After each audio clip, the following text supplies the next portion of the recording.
오늘의 헤드라인 뉴스입니다.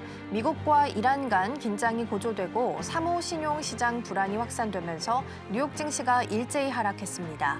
지정 확정 리스크와 금융시장 불안이 겹치며 투자 심리가 위축된 영향입니다. 미국의 신규 실업수당 청구 건수가 20만 6천 건으로 집계돼 지난해 11월 이후 최대 감소폭을 기록했습니다. 전문가 예상도 밑돌며 해고가 낮은 수준을 유지하고 있다는 평가가 나왔습니다. 오픈 AI가 1,000억 달러 이상을 조달하는 대규모 투자 라운드 1단계를 마무리하고 있는 것으로 전해졌습니다. 기업 가치는 8,500억 달러를 넘어설 전망으로 AI 인프라 확충을 위한 자금 확보에 속도가 붙고 있습니다.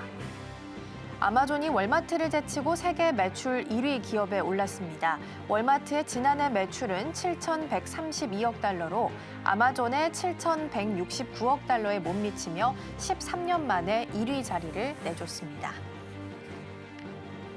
시청자 여러분 안녕하세요. 여러분의 성공 투자를 응원합니다. 출발 증시와이드 2부 시작합니다. 진행의 이가은입니다. 어제 뉴욕 증시는 미국과 이란 사이의 전운이 다시 한번 감돌게 되면서 랠리의 제동이 걸렸습니다. 전면전에 대한 가능성이 언급이 됐고요. 일각에서는 이번 주말이 되지 않겠느냐라는 시각들도 있습니다. 고용 지표는 예상치에 좀 하회하게 나오게 됐고 전반적으로 무난한 하루를 보냈습니다. 그럼에도 불구하고 어제 블루아울 같은 경우에는 9% 정도 하락을 했습니다. 이곳은 은행 대신해서 기업들에게 대출을 해주는 큰 사모펀드라고 보시면 되는데요. 개인 투자자들이 현금화할 수 있는 규모의 양을 정해놓기도 했고요. 가지고 있었던 대출 채권 같은 경우에는 현금화하는 부분들도 확인이 됐습니다. 이렇게 되면서 2007년에 있었던 금융위기 때 BNP 파리바 사태를 다시 한번 떠올리게끔 하면서 우려감이 높아지게 됐습니다. 미국과 이란 사이의 전면전 리스크도 남아있고 어제 우리 증시는 또 많이 올랐다라는 부분, 특히나 금요일장이라는 특성을 고려해봤을 때 오늘은 어떻게 흘러가게 될지 다양한 각도에서 전략들 함께 챙겨보도록 하겠습니다. 자, 먼저 어제 시장은 어떻게 마감했는지 함께 살펴보도록 하겠습니다. 어제 양시장은 3% 그리고 코스닥은 무려 4% 정도 상승하면서 마감을 지었습니다. 코스피는 장중 기준으로도 종가 기준으로도 사상 최고치 부근에서 마무리를 좀 지었는데요. 다만 이제 증권가에서는 여전히 상승할 수 있는 여력은 충분하다라고 이야기를 합니다. PER이 10배 밑으로 9.8배 여전히 머물고 있기 때문이고요. 어제 하나증권 쪽에서는 상단에 대해서 7,900으로 NH투자증권에서는 7,300으로 내다잡기도 했습니다. 그러나 반대로 신중한 쪽도 있었는데요. DB증권 쪽에서는 하단을 4,300까지 내려잡았습니다. 우리가 AI로 여태까지 지수를 끌어올렸는데 AI 수익성의 논란이 다시 좀 불거지게 된다면 여기까지 하단을 열어둬야 된다라는 시각들도 같이 제기가 되기도 했습니다. 코스닥 같은 경우는 1,160선에서 종가를 형성을 했고요. 어제 오전 한 10시 40분경에 매수 사이드카가 발동될 만큼 매수세가 좀 깊이 들어왔습니다. 수급 상황 이어서 살펴보겠습니다. 코스피에서는 외국인과 개인 투자자가 좀 덜어냈고요. 기관 투자자가 강하게 들어오는 모습 확인됐는데요. 코스닥이 중요해 보입니다. 다음으로 넘어가 볼게요. 코스닥 같은 경우에는 외국인과 기관 투자자가 담아가는 모습들 함께 좀 나타나게 됐고요. 외국인 같은 경우에는 또 역대 두 번째 규모로 크게 순매수가 들어오는 모습도 나타났습니다.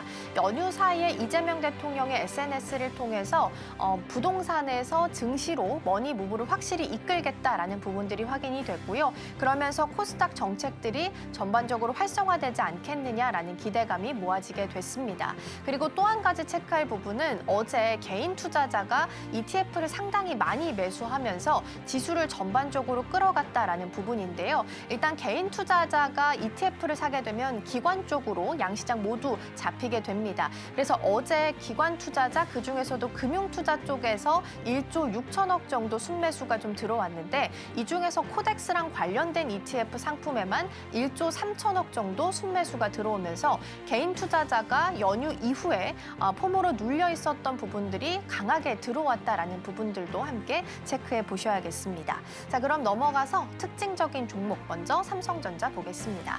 장중 내내 플러스권에 머물렀고요. 19만 400원이 어제 고점 그리고 종가 기준으로도 19만 원 선을 지키면서 마무리 지었습니다. 4%대 강세를 보였습니다. 있었고요. 일단 천장이 어디까지인지 조금 더 지켜봐야겠지만 시장에서는 일단 단기적으로는 라운드 피겨자리인 20만 원 선에 대한 기대감은 높은 상황입니다. 다만 수급은 약간의 변동이 좀 있습니다. 외국인은 계속해서 좀 던지고 있고 이걸 기관 투자자가 받아주면서 수급에 대한 교차가 현재 나타나는 구간이고요. 영업이익에 대한 전망치는 계속해서 올라가고 있습니다. HBM4 가격이 한 700달러 정도 될 것으로 전망이 되고 있습니다. 이번 전작이었었던 HBM3E 대비해서는 한 20에서 30% 정도 더 올라갈 것으로 예상되고 있고요. 영업이익 같은 경우에는 작년 말 기준으로 85조였다가 167조까지 올라오면서 100% 정도 상승 여력을 더 많이 보고 있다는 부분도 확인해 보시면 좋겠습니다. 넘어가서 다음으로는 조선 쪽 보겠습니다.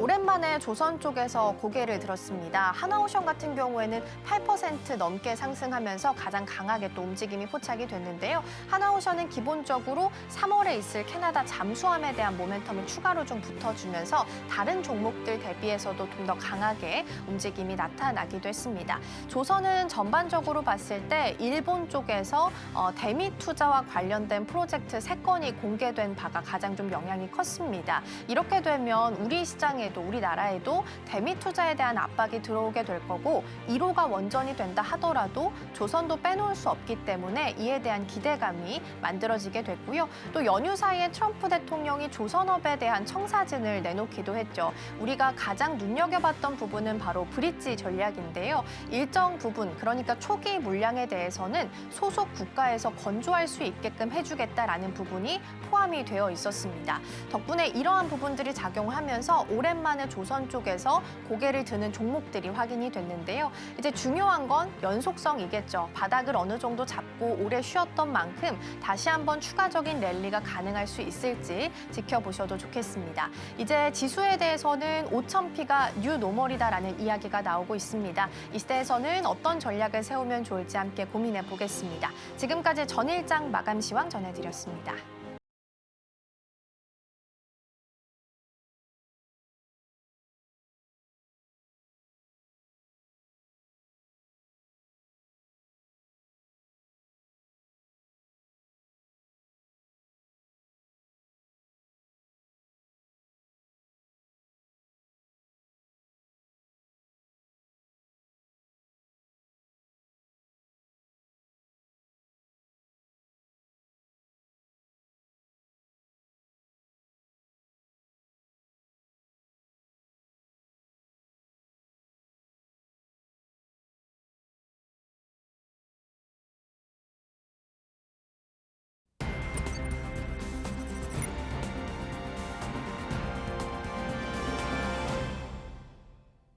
네, 어제 정규장이 마감한 이후 애프터마켓에서는 어떤 종목들이 움직였는지 하나씩 체크해 보도록 하겠습니다.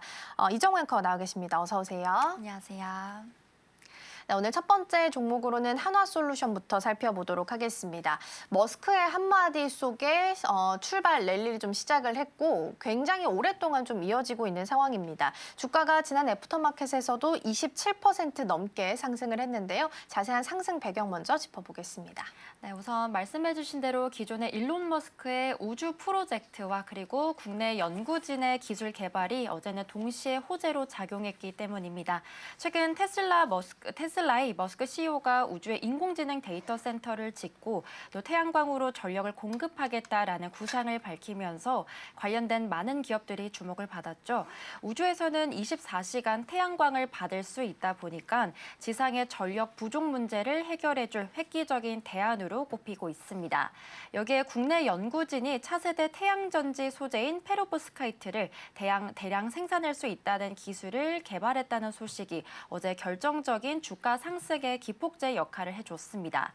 이 소재는 기존의 실리콘 전지보다 만들기 쉽고 그리고 효율이 더 좋다 보니까 태양광 시장의 판도를 바꿀 차세대 기술로 불리고 있는데요. 한화솔루션은 이미 이 분야에 대한 연구를 꾸준히 진행해 오고 있어서 기술 상용화의 가장 큰 수혜자로 지목이 됐습니다. 여기다가 그동안 이 회사의 발목을 잡고 있었던 미국의 통관 이슈나 그리고 규제 관련 불확실성도 대부분 정리되었다는 분석도 함께 나오고 있고요. 또 미국 내에서 중국산 제품에 대한 규제가 강해지면서 우리 기업들이 반사 이익을 얻을 수 있는 환경도 함께 조성되고 있습니다. 이번 이슈를 계기로 하나솔루션은 단순한 제조사를 넘어서서 우주 에너지 시대 핵심 파트너로 재평가받고 있습니다. 결국에 이렇게 미래 산업에 대한 기대감과 그리고 실질적인 기술이 함께 만나면서 주가를 강하게 밀어 올렸다고 볼 수 있겠습니다. 네, 사실 페로브스카이트 기술은 새로 나온 건 아니고 이전부터 있다가 기술이 좀 개발 중이었는데 최근 들어서 머스크 CEO 덕분에 주목을 좀 받고 있는 것 같습니다. 그리고 이제 스페이스 X 관련한 관계자들이 중국과 대만 기업들 미팅을 했는데 이 기업들 중에서도 페로브스카이트 기술이 있는 기업들 중심으로 해서 만났다라는 부분들이 공개가 되면서 최근 시장에서 주목도가 높다라고 보시면 되겠습니다.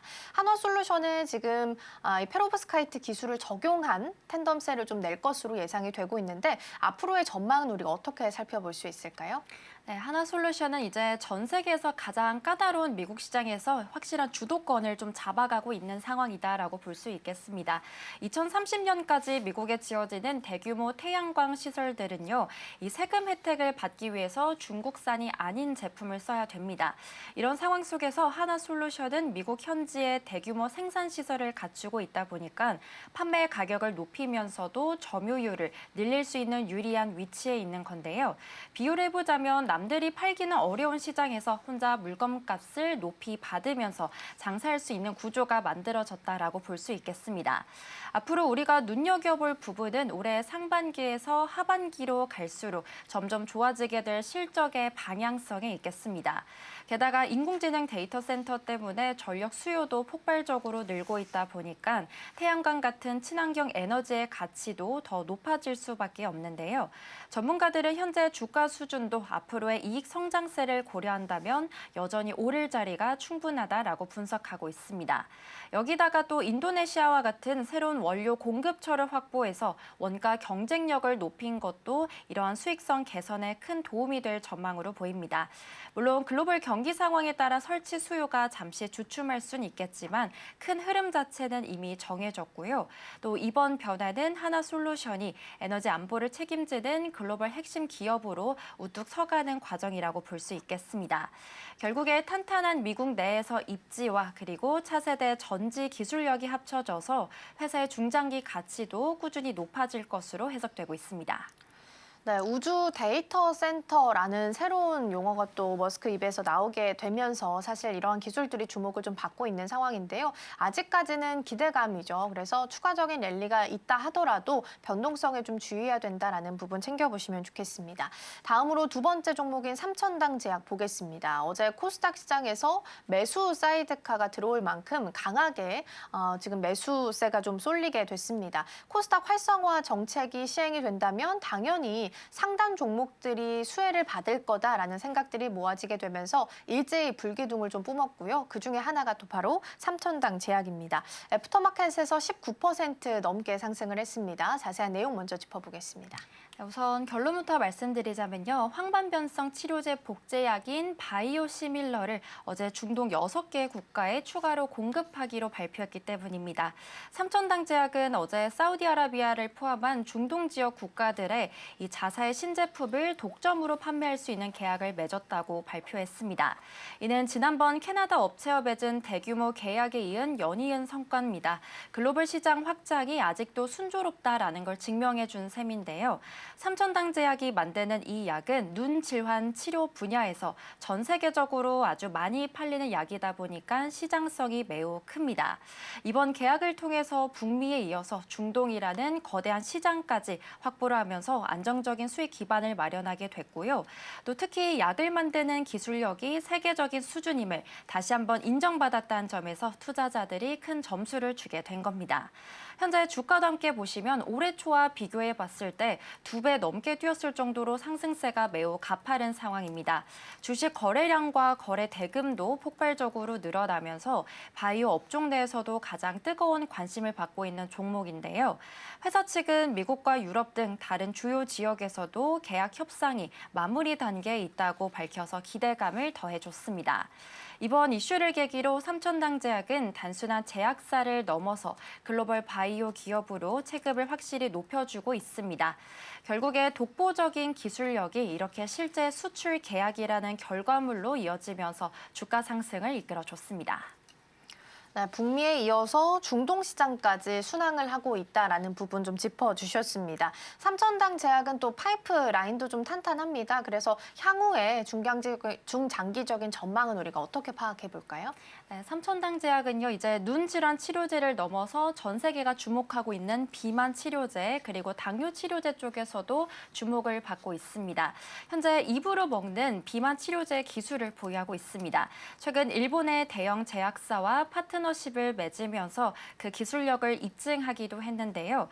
이는 주사기 대신에 알약으로 간편하게 비만을 치료할 수 있다는 이 환자들의 수요를 정확히 겨냥한 전략이라고 설명드릴 수 있겠습니다.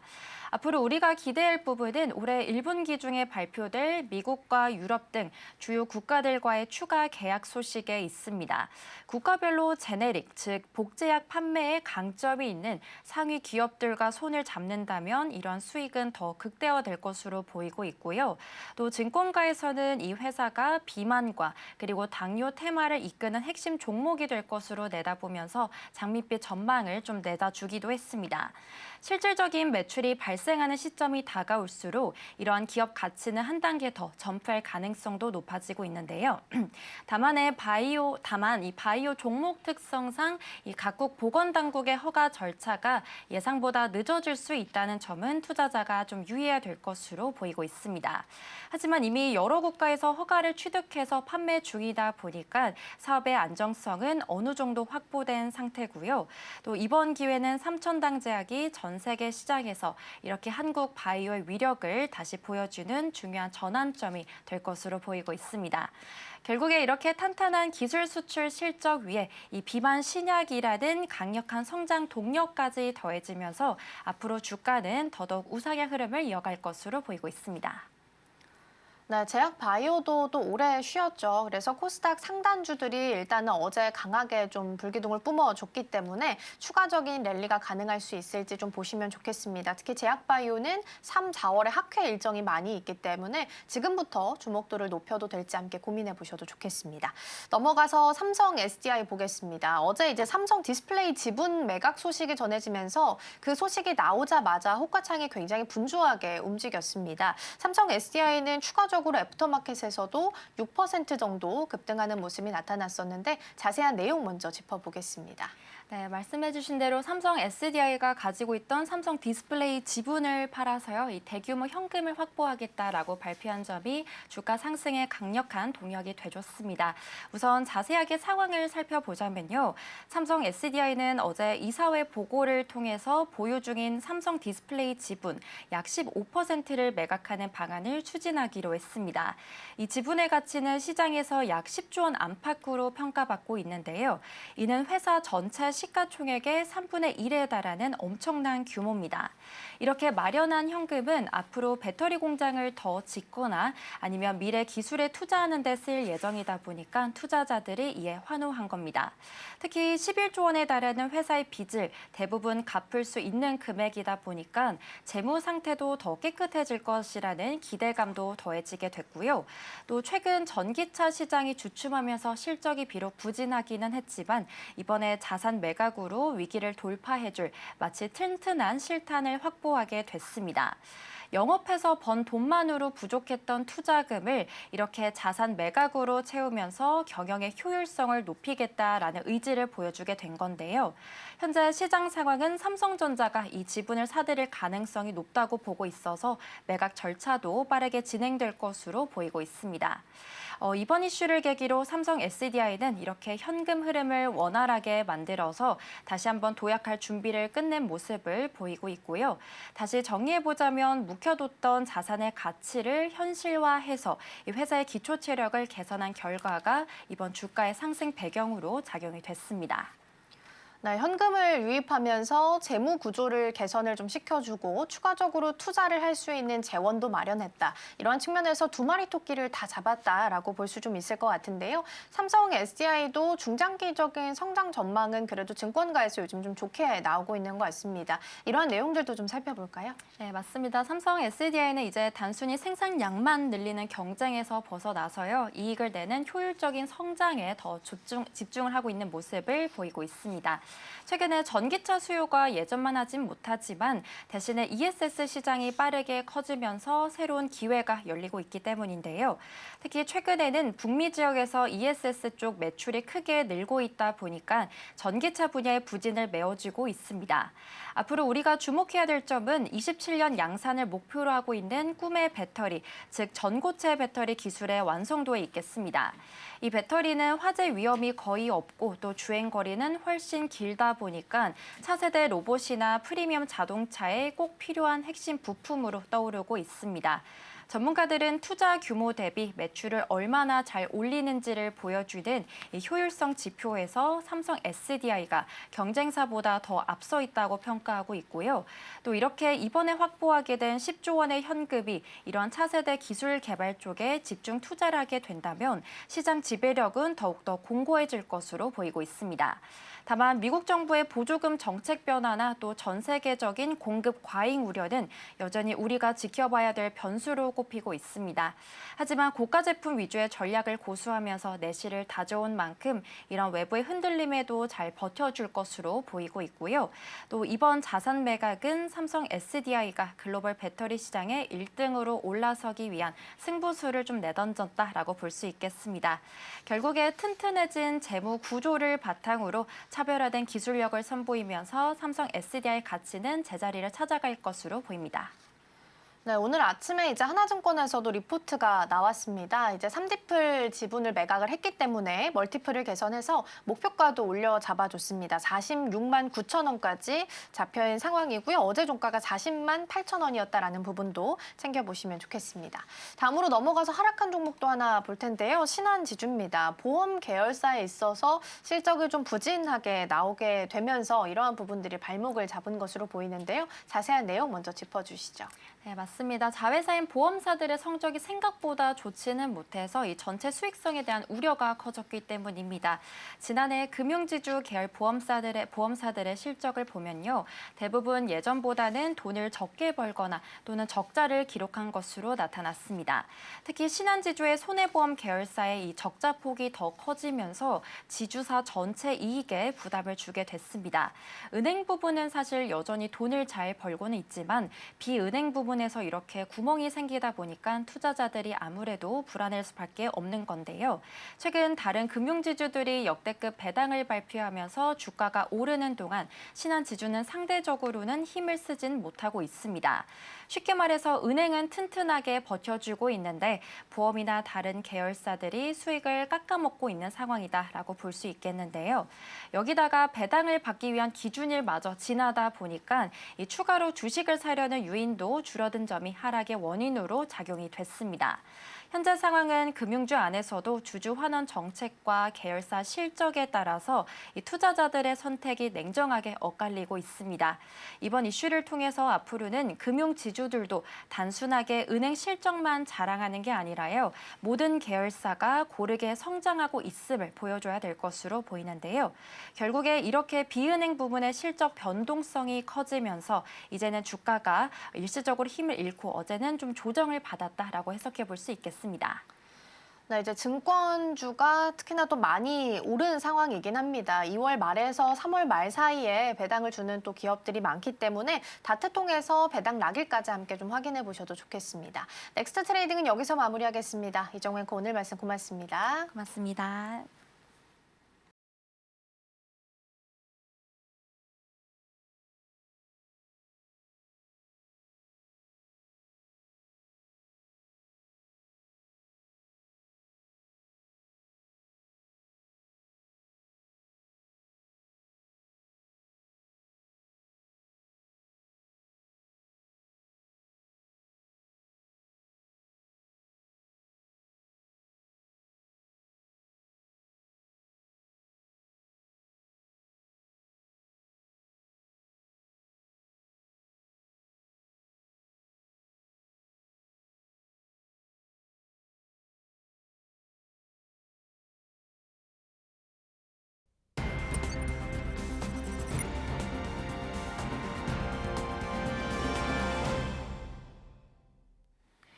증권가들이 바라보는 종목에 대한 시선들 함께 살펴보겠습니다. 와이드 리포트 시간입니다. 오늘 제가 가지고 온 종목은 알테오젠에 대한 하나증권의 시선을 가지고 왔고요. 리포트의 제목은 믿고 다시 돌아봐야 할 때입니다.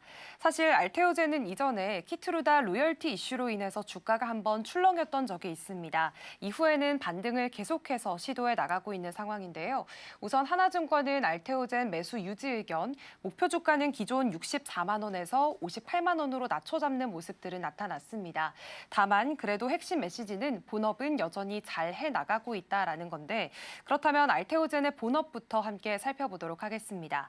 우선 알테오젠은 정맥 주사를 피하 주사로 바꿔주는 그런 플랫폼 기술을 가지고 있는 회사입니다. 이 기술의 이름은 ALT-B4인데요. 쉽게 설명하면 원래는 항암제가 몇 시간 동안 병원에서 주사를 맞아야 하는 건데 이걸 짧은 시간 안에 피하 주사로 맞을 수 있게끔 바꿔주는 기술을 의미합니다. 그렇기 때문에 환자 입장에서는 굉장히 편리하고요. 병원도 효율성을 가지게 되고 제약사 입장에서는 경쟁력을 띠는 효과를 가지게 됩니다. 그렇기 때문에 이런 플랫폼들을 글로벌 제약사들에게 기술 수출을 해주는 게 알테오젠이 가지고 있는 핵심 본업으로 꼽히고 있습니다. 지금 증권사가 가장 강조를 하고 있는 부분은 바로 임상이 잘 진행이 되고 있다는 점인데요. 먼저 아스트라제네카의 릴베고스토미그 같은 경우에는요. 이 약물이 피하 주사 제형으로 바꾸면서 임상 1상에 진입을 했습니다. 그동안은 비공개였던 프로젝트였는데 이번에 임상에 들어가게 되면서 파트너십이 실제로 잘 굴러가고 있구나라는 점들이 확인이 됐고요. 그리고 또 하나 중요한 파이프라인을 꼽아보자면 글로벌 블록버스터 ADC로 불리는 에너투입니다.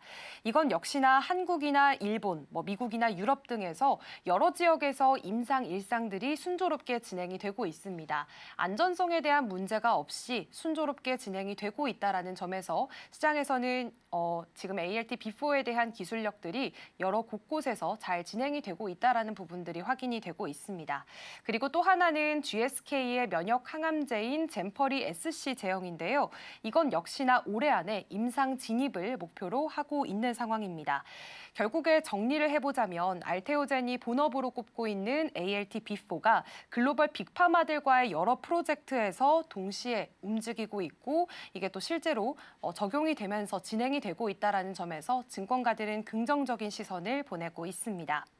그리고 최근에는 이 파이프라인을 좀 더 넓히는 행보가 나타났는데요. 3중 작용 비만 치료제인 레타트루타이드가 있습니다. 이 레타트루타이드 관련해서 월 1회 장기 지속형 주사제 개발 비임상 데이터를 공개하는 결과를 내놓기도 했는데요. 자세한 내용이 결과가 나오진 않았지만 플랫폼 적용 범위를 이제는 비만 치료제까지 넓히고 있다는 점에서 시장은 다시 한 번 더 긍정적인 시선으로 보고 있습니다. 그런데 사실 1월에는 알테오젠이 큰 충격을 받았던 적들이 있었습니다. 이 내용들 자세히 살펴보면요. 우선 GSK 자회사와 체결을 했던 젠퍼리 계약 규모가 시장이 예상했던 것보다는 훨씬 못 미쳤다라는 평가들이 있었는데요. 그런데 하나증권은 이 부분을 조금 다르게 보고 있습니다. 왜냐하면 할로자임이 지금 GSK 자회사와 맺고 있는 계약과 비교를 했을 때 알테오젠의 계약 수준이 결코 작지 않다라는 이야기들을 내놓고 있고요. 그리고 또 하나 중요한 건 타겟 독점 계약을 하지 않았다는 점입니다.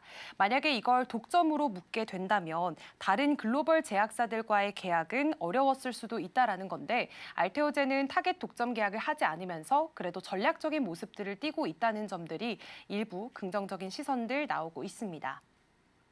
그리고 연초에 가장 큰 충격을 줬던 이슈는 바로 키트루다 SC 로열티 충격에 대한 이슈일 텐데요.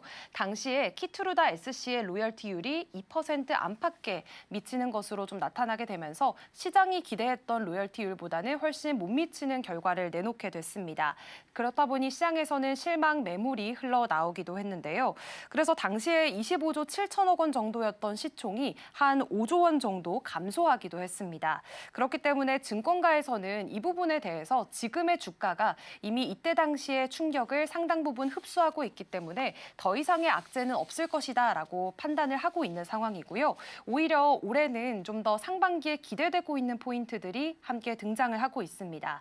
먼저 첫 번째로는 지난 12월에 옵션 계약을 체결했던 게 이번에 본 계약으로 전환될 가능성이 꼽혀지고 있고요. 그리고 또 올해 상반기에는 2019년에 계약을 맺었던 비공개 계약건이 이번에 임상 일상 진입에 들어가게 되면서 마일스톤 유입에 대한 기대감도 점차 커지고 있습니다. 그리고 또 회사 같은 경우에는 지금 글로벌 제약사 10곳과 함께 협의를 진행하고 있다라고 밝히면서요. 일부는 계약 직전 단계까지 와 있다고 이야기를 나누기도 했는데요. 그렇기 때문에 앞으로 나오게 될 계약에 대한 이야기들 시장에서는 더욱더 좀 주목을 하고 있는 상황입니다.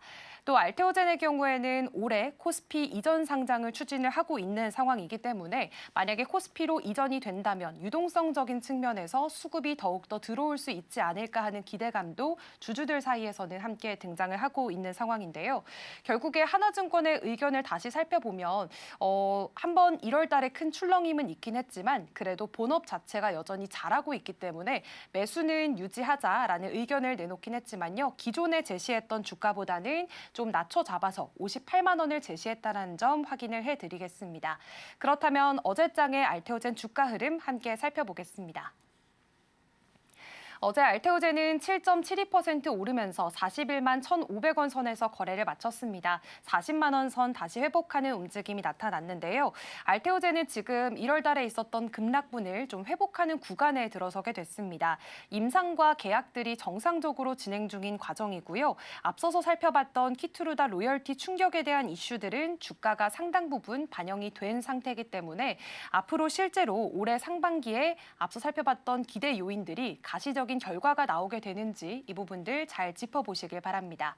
지금까지 와이드 리포트였습니다.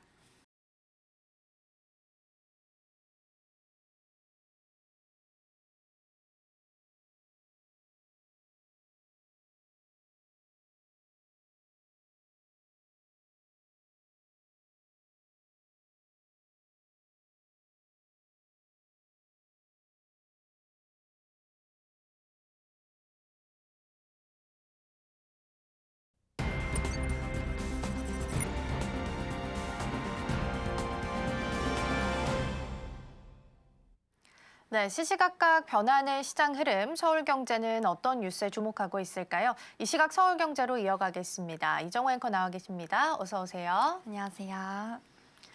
네, 오늘 첫 번째 키워드는 삼성전자 HBM부터 이야기를 해보겠습니다. HBM4 관련해서 설 연휴 이후에 양산한다라는 이야기가 있었다가 이것도 당겨서 발표가 나온 상황입니다. 엔비디아는 수율 상관없이 일단 먼저 공급해달라라는 사인을까지 보내기도 했다는데요. 삼성전자한테는 어떤 기회로 작용할 수 있을까요? 네, 말씀해주신 건 엔비디아가 검토 중인 듀얼빈 전략입니다. 최고 사양의 기술력을 보유한 삼성전자에게는 실질적인 반등의 기회가 될 것으로 보이고 있고요. 우선 듀얼빈 전략은 쉽게 말해서 이 성능과 효율에 따라서 반도체를 최상위 그리고 차상위 등급으로 나눠서 공급받는 투트랙 방식입니다. 여기서 가장 주목할 부분은 삼성전자가 업계 최고 속도인 11.7기가 bps를 구현하면서 최상위 등급을 사실상 선점할 가능성이 커졌다는 사실입니다. 경쟁사보다 한 세대 앞선 원시 디램 공정을 세계 최초로 적용한 덕분에 독보적인 기술 우위를 점하게 된 건데요. 엔비디아 입장에서도 차세대 가속기에서 최고 성능을 내기 위해서는 아무래도 삼성의 고사양 제품을 우선적으로 확보할 수밖에 없는 상황입니다.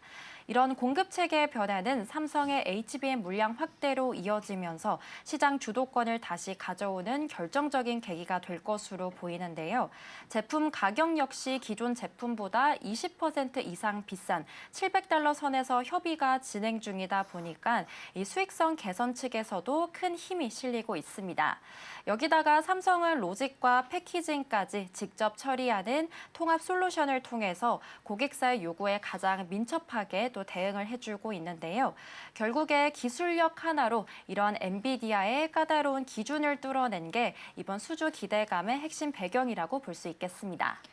작년까지만 하더라도 HBM3 2단계까지는 SK하이닉스에게 좀 뒤지는 모습들이 나타났었는데 HBM4부터는 완전히 분위기가 바뀌게 되면서 시장을 선점해 나가는, 주도하는 모습 또한 우리가 확인해 볼 수 있겠습니다. 거기다가 구글의 움직임도 예사롭지가 않습니다. 엔비디아 다음으로 최대로 큰 고객사가 될 거로 지금 예상이 좀 되고 있는 상황인데요. 구글은 바로 다음 세대로 직행할 거다라는 이야기도 나오고 있다고 합니다. 이건 어떤 내용일까요?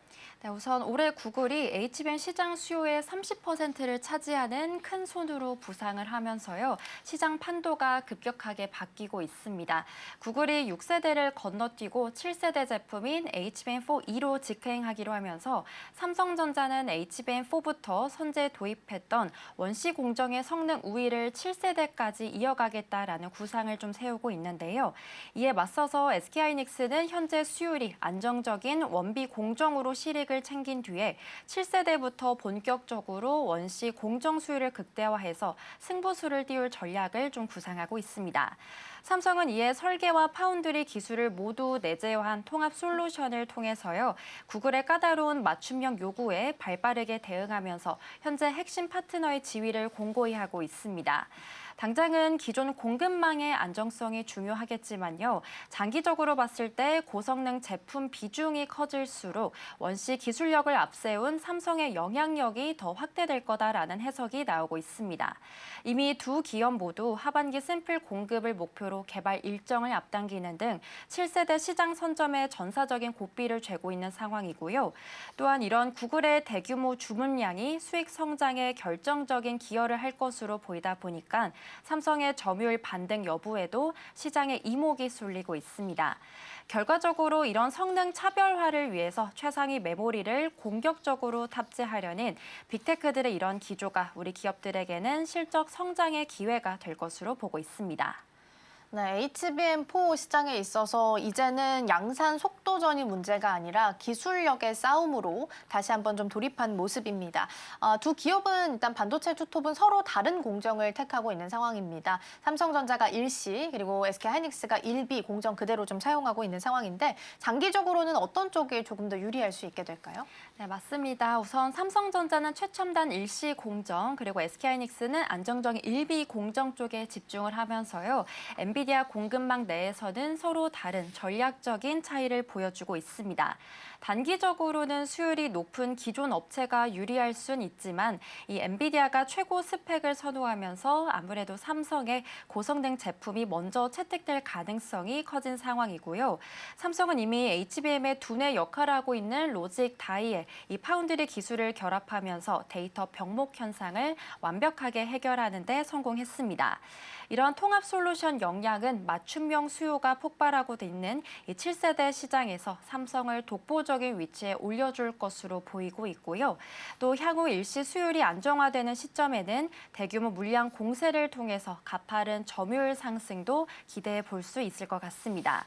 그동안 기술적 난관 속에서도 선제적인 투자를 해오고 있던 이런 삼성의 뚝심이 이제서야 실질적인 성과로 좀 연결됐다라는 평가가 나오고 있는 이유인데요.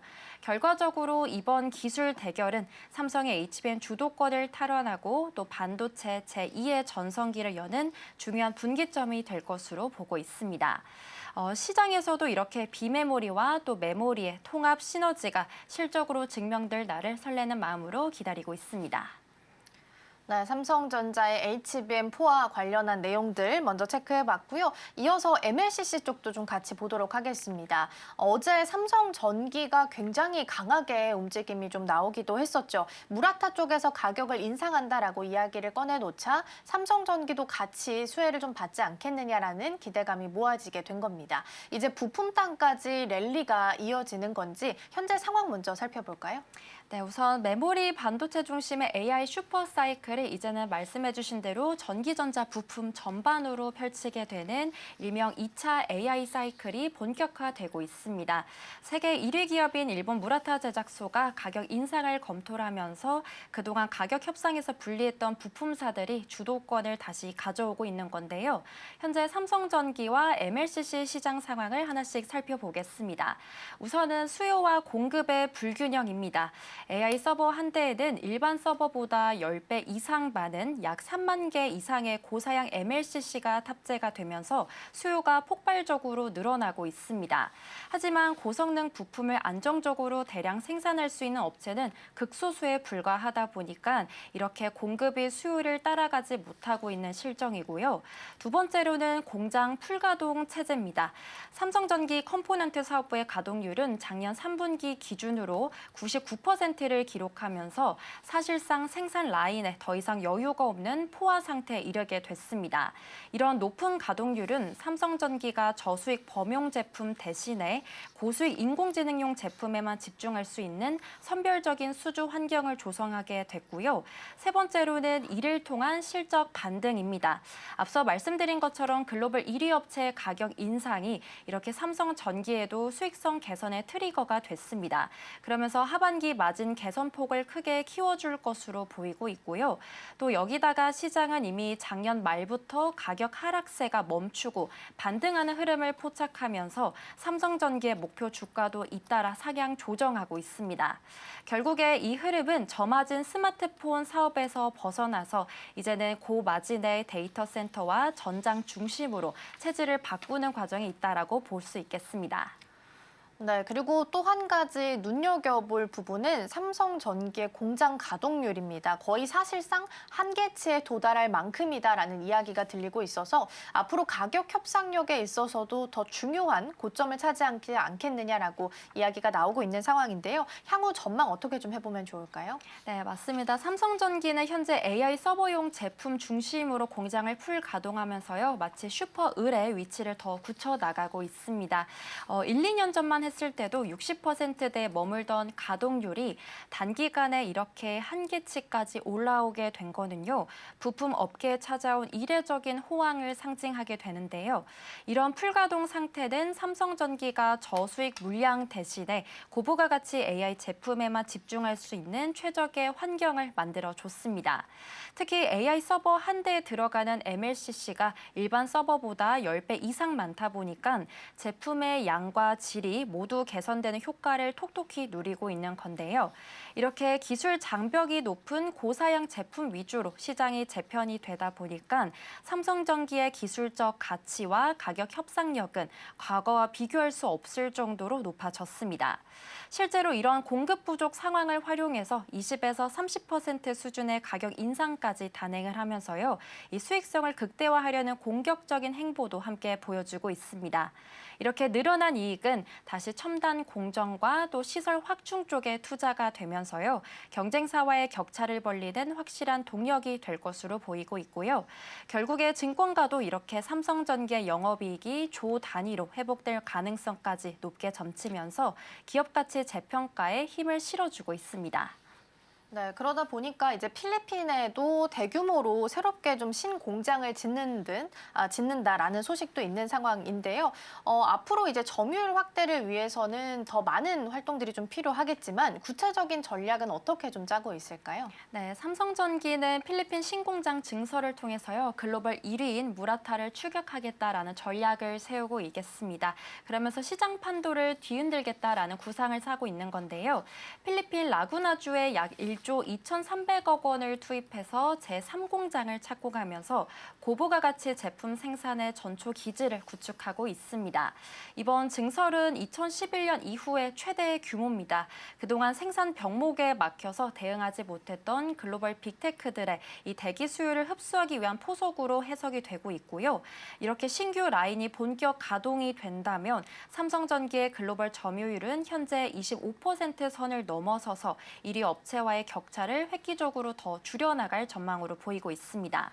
또 이렇게 지어진 필리핀 신공장은 고전압과 고온을 견뎌야 하는 전장용, 그리고 AI 서버용 고사양 제품 생산에 이 모든 역량을 집중할 예정으로 보이고 있는데요. 이는 삼성전기가 스마트폰 부품사라는 꼬리표를 떼고 인공지능 인프라 기업으로 시장에서 인정받는 계기가 될 것으로 보이고 있습니다. 여기서 주목할 만한 점은 MLCC뿐만이 아니라요. 하반기부터는 고성능 반도체 기판인 FC BGA 라인까지 풀 가동에 들어가면서 부품 사업 전체의 수익성을 끌어올리게 될 거라는 것에 있습니다. 삼성전기는 이미 구글과 아마존 등 빅테크를 기판 고객사로 확보하면서 이 기술력을 입증을 받았고요. 또 이는 MLCC 수주 확대로까지 이어지고 있습니다. 결국에 필리핀 신공장은 삼성전기가 글로벌 부품 시장의 주도권을 완전히 가져오기 위한 가장 강력한 무기가 될 것으로 요약해 볼 수 있겠습니다.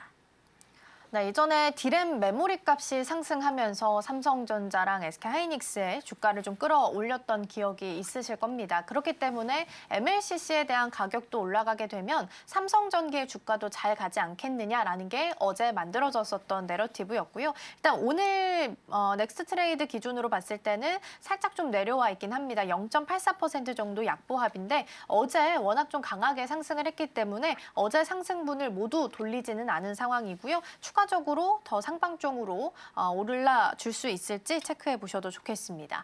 다음으로 넘어가서 이번에는 중국 쪽에 대한 내용도 체크해 보겠습니다. 최근에 IMF가 중국의 산업 보조금을 절반으로 줄이라면서 경고의 목소리를 냈다고 합니다. 지금 어떤 난제들을 직면해 있는 상태일까요? 네, 우선 중국 경제는 현재 부동산 침체와 내수 부진 그리고 서방의 수출 규제라는 일명 사면초가의 상황에 빠져 있습니다.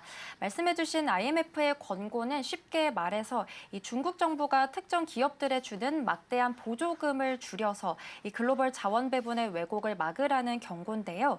원인을 하나씩 살펴보겠습니다. 우선 첫 번째로는 과잉 생산과 수출 갈등입니다. 중국이 핵심 산업 보조금에 GDP의 4%를 지출하면서 저가 제품을 해외로 밀어내자 이 서방 국가들과의 무역 갈등이 현재 최고조에 달한 상황입니다. 이런 제조업 수출 의존 모델은 자국 내 수요가 뒷받침되지 않는 상황에서 글로벌 경제에 큰 긴장을 초래하게 됐고요. 두 번째로는 부동산 시장의 신뢰 상실입니다. 계속해서 장기화되고 있는 부동산 침체는 중국 투자자들의 신뢰마저 무너뜨렸고 또 이는 중국 경제가 해결하지 못하는 마치 방 안의 코끼리 같은 형태가 됐는데요. IMF는 중국 당국이 부동산 침체 대응에 향후 3년 동안 GDP의 5%에 달하는 대규모 자금을 투입해야 한다고 강력하게 촉구하고 있습니다. 그리고 세 번째로는 소비 심리 위축입니다. 자산의 70%가 묶인 부동산 가격이 하락하다 보니까 이 사람들은 지갑을 닫았고 또 소미 판매는 7개월 연속 하락이라는 위기에 직면하게 됐습니다. 이런 경기 침체 여파로 중국 직장인 4명 중에 1명은 설날 보너스를 전혀 받지 못했다라는 통계까지 나올 정도로 민간 부문의 상황은 매우 가혹한 실정인데요. 결국에 중국의 과도한 산업 지원과 또 내수 침체는 이 글로벌 공급망의 안전을 해치는 주된 요인이라고 요약해 볼 수 있겠습니다. 부동산 시장이 좀처럼 회복되지 못하는 상황이 지속되다 보니까 소비자들은 아예 좀 지갑을 닫아버렸다라고 볼 수 있을 것 같습니다. 그래서 지금 현재 중국의 내수 경기의 심각성은 어느 정도일지 이 부분도 같이 체크해 보겠습니다. 네, 부동산 침체가 깊어지다 보니까 이 소매 판매가 최저치를 기록하고 있습니다. 집값이 떨어지다 보니까 사람들이 스스로 가난해졌다라고 느껴서 지갑을 닫는 일명 부의 마이너스 효과가 뚜렷해진 건데요. 실제로 지난 1월 신규 주택 가격이 최대 낙폭을 기록했습니다. 그리고 부동산 개발 투자와 고정자산 투자마저 급감을 하다 보니까 실물 경제 활력이 현재 사라지게 됐고요. 소비자들이 미래 불안감으로 인해서 현재 꼭 필요한 물건이 아니면 사지 않으려 하면서 백화점과 편의점의 매출 급감까지 현재 이어지고 있습니다. 설상가상으로 땅을 팔아서 수익을 내던 지방 정부들의 재정 상태까지 약화가 되면서요. 인프라 투자나 복지 지출을 줄일 수밖에 없는 처지에 놓이게 된 거고요. 이는 지역 경제의 침체를 가속화하고 또 결과적으로는 중앙 정부의 부양책 효과를 반감시키는 고질적인 걸림돌이 되고 있습니다. 여기에 기술기업과 전통 제조업 사이의 실적 양극화까지 심해졌습니다. 그러면서 대다수 노동자들은 현재 임금 삭감과 또 실직 위협에 노출되어 있는 상황이고요. 이런 사회적 불안은 소비 심리를 더욱 얼어붙게 만들면서 이렇게 중국 경제가 장기적인 침체 늪으로 빠지게 되는 근본적인 원인이 되고 있습니다. 결국에 부동산발 위기가 이렇게 가계와 기업, 정부 모두를 압박하면서 성장 동력을 심각하게 갉아먹고 있는 상황이라고 요약해 볼 수 있겠습니다.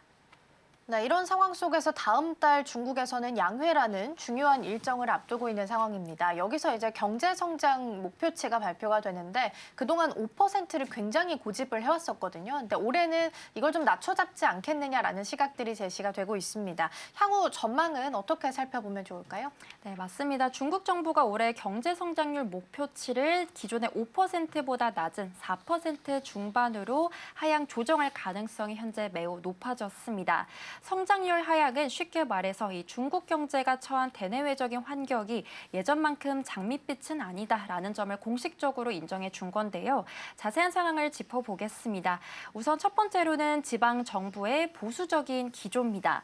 중국의 31개 지방 정부 가운데 21곳이 이미 올해 성장률 목표를 작년보다 낮게 설정했습니다. 그러면서 경제에 대한 위기감을 고스란히 드러내게 된 건데요. 특히 정보기술 기업이 밀집해 있는 광둥성조차 목표치를 낮춘 게 이제는 중국 경제 성장 엔진이 점차 식어가고 있다는 강력한 신호로 해석해 볼 수 있겠습니다. 그리고 두 번째로는 미중 무역 규제 압박입니다. 미국 트럼프 행정부의 2기, 이 상호 관세 정책 등 대중국 규제가 전 산업 분야로 확대될 조짐을 보이다 보니까 수출 전선에 현재 비상이 걸리게 됐습니다. 지난해 성장을 지탱해줬던 유일한 버팀목인 수출마저 이렇게 타격을 입게 되다 보니까 중국 경제는 자력으로 반등할 수 있는 동력을 상실하게 된 거고요. 세 번째로는 근본적인 체질 개선의 필요성이 있습니다. IMF는 중국이 제조업 중심에서 벗어나서요. 이제는 국내 소비가 경제를 이끄는 소비 주도 모델로 과감하게 전환해야 된다라고 조언을 하고 있습니다. 농민국의 복지 제한을 완화하고 또 연금 제도를 강화하는 등의 이 정도의 개혁이 없이는 일시적인 부양책만으로는 위기를 극복하기 어렵기 때문입니다. 결국 정리해보자면 중국은 호황기의 후유증을 소화해야 되는 지금은 좀 고통스러운 구간에 진입을 했고요. 당분간은 저성장 기조가 불가피해 보일 것으로 해석이 되고 있습니다. 네, 다음 달에 예정되어 있는 양회에서 정확한 상황이 어떻게 나오게 될지 그리고 경제 성장률에 대한 목표치는 어느 정도로 잡게 될지 같이 확인해 보도록 하겠습니다. 자, 이렇게 해서 이 시각 서울경제는 여기서 마무리하겠습니다. 이정혜 앵커 오늘 말씀 고맙습니다. 고맙습니다.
개장까지 8분 남은 시점 스탁포인트 시작하겠습니다. SCTV 이민 전문가와 함께합니다. 어서 오세요. 네, 안녕하세요.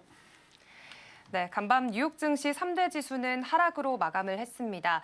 미국의 사모펀드 블루아울 캐피털의 신용 문제가 불거지게 됐고요. 여기에 미국이 이란 공습이 임박했다라는 불안감도 매도 심리를 자극하기도 했습니다. 한편 월마트의 실적 발표가 또 있었는데요. 4분기 실적이 시장의 기대를 좀 웃돌았음에도 불구하고 연간 실적에 대한 가이던스가 예상치에 못 미치면서 하락세를 보였습니다. 어제 국내 증시는 정말 긴 연휴가 끝나기만을 기다렸다는 듯이 강한 움직임을 나타냈습니다. 삼성전자는 19만 전자 등극하면서요. 코스피가 함께 어느덧 5,600선 위에 안착하는 움직임들을 나타냈고요. 어제는 코스닥 쪽이 더 좋았습니다. 코스닥은 올해 두 번째로 매수 사이드카가 발동이 됐고 특히나 그 안에서 1조 원 가까이 매수를 했던 외국인들의 움직임도 눈에 띄었습니다. 이제는 증시의 분위기가 코스피에서 코스닥으로 다시 돌아오는 것 아니냐 하는 시장의 기대감도 커져가고 있는데요. 전문가님 어제 시장의 분위기부터 짚어볼까요? 일단 방금 말씀하셨던 것처럼 연휴가 끝나기만을 기다렸던 매수 대기 자금이 좀 확하니 들어온 것 같고요. 네. 시장 자체가 굉장히 좀 강하게 올라가지 않았나라는 생각을 합니다. 그리고 어제 특이사항은 코스피보다 코스닥이 훨씬 더 강한 모습을 보여줬는데 사상 최대라고 하죠. 외국인들이 코스닥에서만 1조 원을 넘게 순 매수를 했다라는 거는 좀 의미가 있지 않을까라는 생각을 합니다. 그러니까 어제의 코스닥은 이제 개인과 외국인이 좀 샀다라고 보시면 될 것 같고 코스피 같은 경우에는 일단 삼성전자, SK하이닉스가 위주로 좀 상승을 해줬다라고 보시면 될 것 같은데요.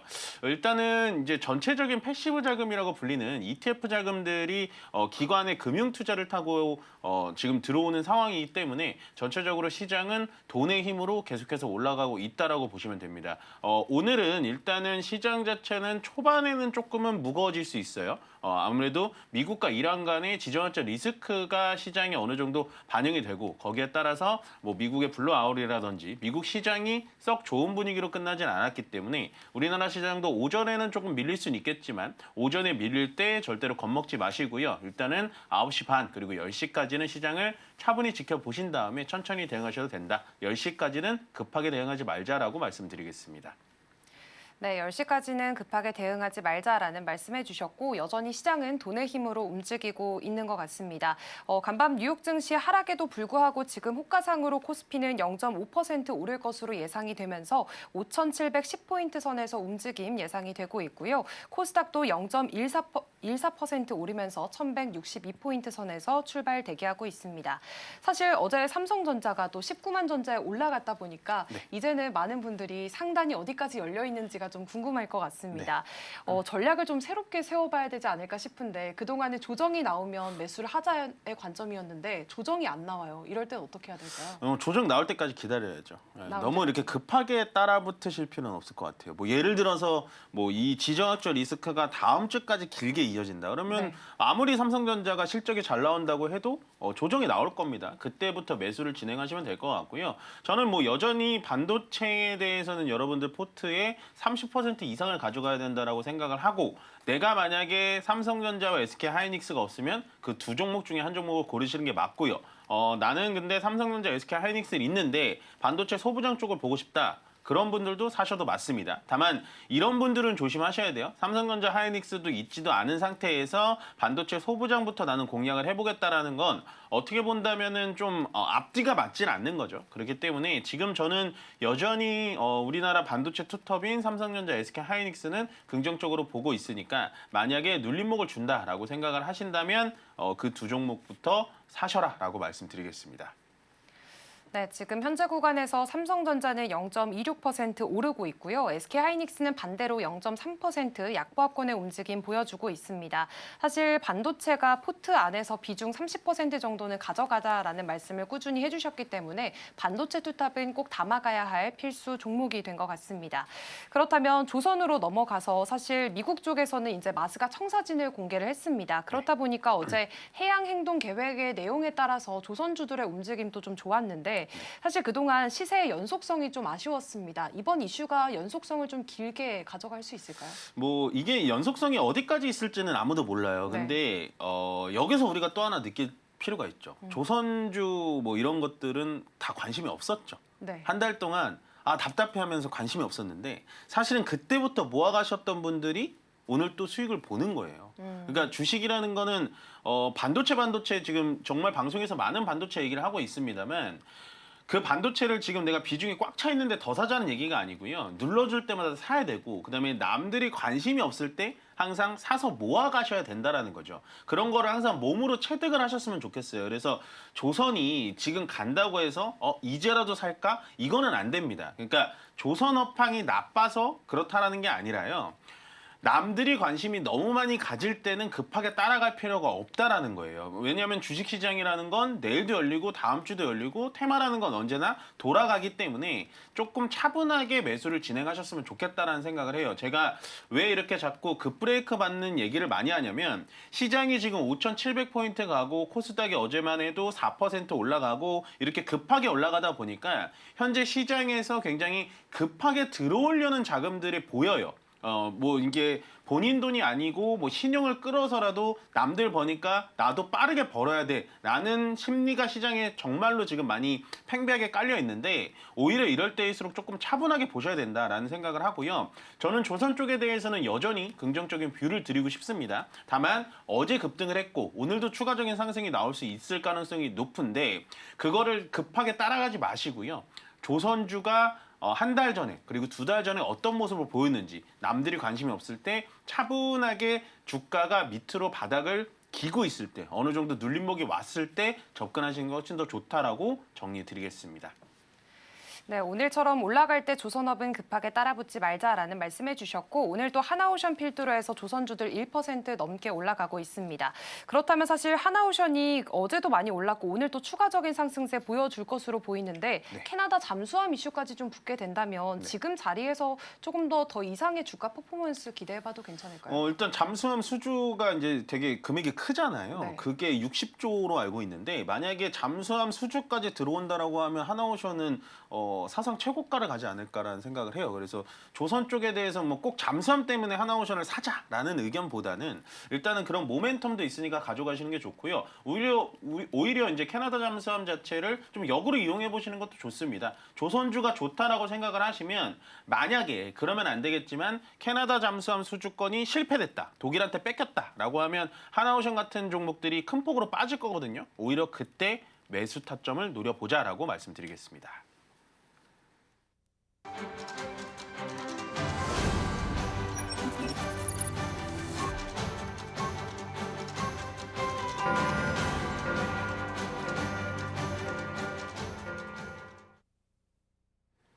(2월 20일) 금요일입니다. 간밤 뉴욕 증시 3대 지수는 하락으로 마감을 했고요. 미국의 사모펀드 블루아울 캐피털에서 신용 문제가 불거졌고 여기에다가 미국의 이란 공습이 임박했다라는 불안감도 시장에서는 매도 심리를 자극하는 요인이 됐습니다.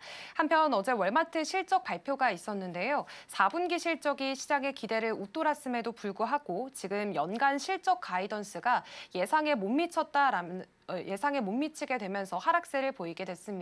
반대로 우리 국내 증시는 어제 분위기가 굉장히 좋았습니다. 코스피 5,600선에 안착을 했는데요. 오늘 장에서의 움직임은 어떤지 양 지수의 흐름부터 살펴보시죠. 네, 오늘 양지수 상승으로 출발하고 있습니다. 코스피 0.35% 강보합권의 움직임 보여주면서 5,696포인트 선에서 문을 열었고요. 코스닥도 0.06% 현재는 하락으로 전환을 했습니다. 1,159포인트 선에서 문을 연 상태입니다. 그렇다면 시총 상위주들의 움직임 체크해 보겠습니다. 먼저 코스피인데요. 현재 삼성전자와 SK하이닉스 프리마켓에서 보여줬던 강세와는 다르게 현재 하락 전환한 모습들 확인이 되고 있습니다. 삼성전자는 0.11% 빠지고 있고요. SK하이닉스는 0.34% 낙폭 보여주고 있습니다. 어제 삼성전자는 사상 처음으로 19만 원 선을 돌파하기도 했는데요. 그동안 계속해서 상승세를 보여왔던 삼성전자 오늘 장 초반에서는 약간 쉬어가는 움직임 나타나고 있습니다. 오늘 현대차는 지금 보합권에서 등락 반복하고 있고요. 0.1%대 상승불 켜져 있습니다. LG에너지솔루션까지 0.25% 빠지면서 오늘 시총 1위부터 5위까지 모두 하락세로 출발을 하고 있습니다. 간밤 뉴욕 증시의 분위기가 3대 지수 모두 하락으로 마감을 했기 때문에 오늘 국내 증시도 함께 좀 커플링되는 현상들 오전장에서 나타나고 있습니다. 그렇다면 코스닥으로 넘어가 보겠습니다. 네, 코스닥에서는 에코프로가 오늘도 0.58% 추가적인 상승세 보여주고 있고요. 그리고 3천당 제약이 어제 한 19% 넘게 올랐는데 역시나 마찬가지로 0.3%대 오름세 보여주고 있습니다.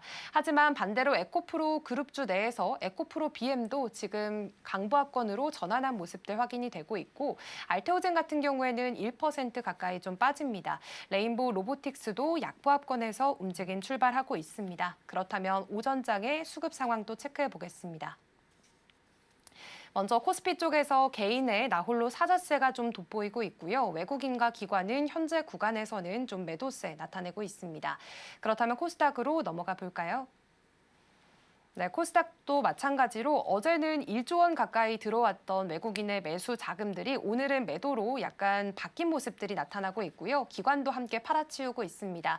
개인도 이쪽에서는 매수 우위를 함께 보여주고 있는 상황입니다. 지금 구간에서 지수 자체는 코스닥이 다시 한 번 더 상승으로 전환은 됐습니다. 코스피도 0.4%, 코스닥도 한 0.1%대 상승세 나타내고 있는데 다만 지금 양시장에서 외국인 기관 모두 팔아치우고 있는 움직임 나타납니다. 오전 시장의 분위기 어떻게 체크를 해볼까요? 일단 아마 많이 걱정들 하셨을 거예요. 시장이 조금 떨어져서 생각하지 않았을까라는 생각을 했는데 물론 저도 미국 시장 분위기가 좋지 않았고 그다음에 지정학적 리스크가 그래도 좀 부담이니까 좀 떨어져 시작하겠구나라고 했는데 여전히 시장은 좀 강하게 좀 올라가고 있습니다. 오늘 이제 잠깐 수급을 좀 살펴보자면요. 넥스트 트레이드에서 일단 외국인들이 좀 많이 던졌네요. 통합으로 보면 외국인들이 넥스트에서만 한 3천억 정도 던졌고 지금 KRX 들어와가지고도 한 1,000억 정도 추가로 던지고 있으니까 통합으로 본다면 한 4천억 정도 매도를 진행하고 있고요.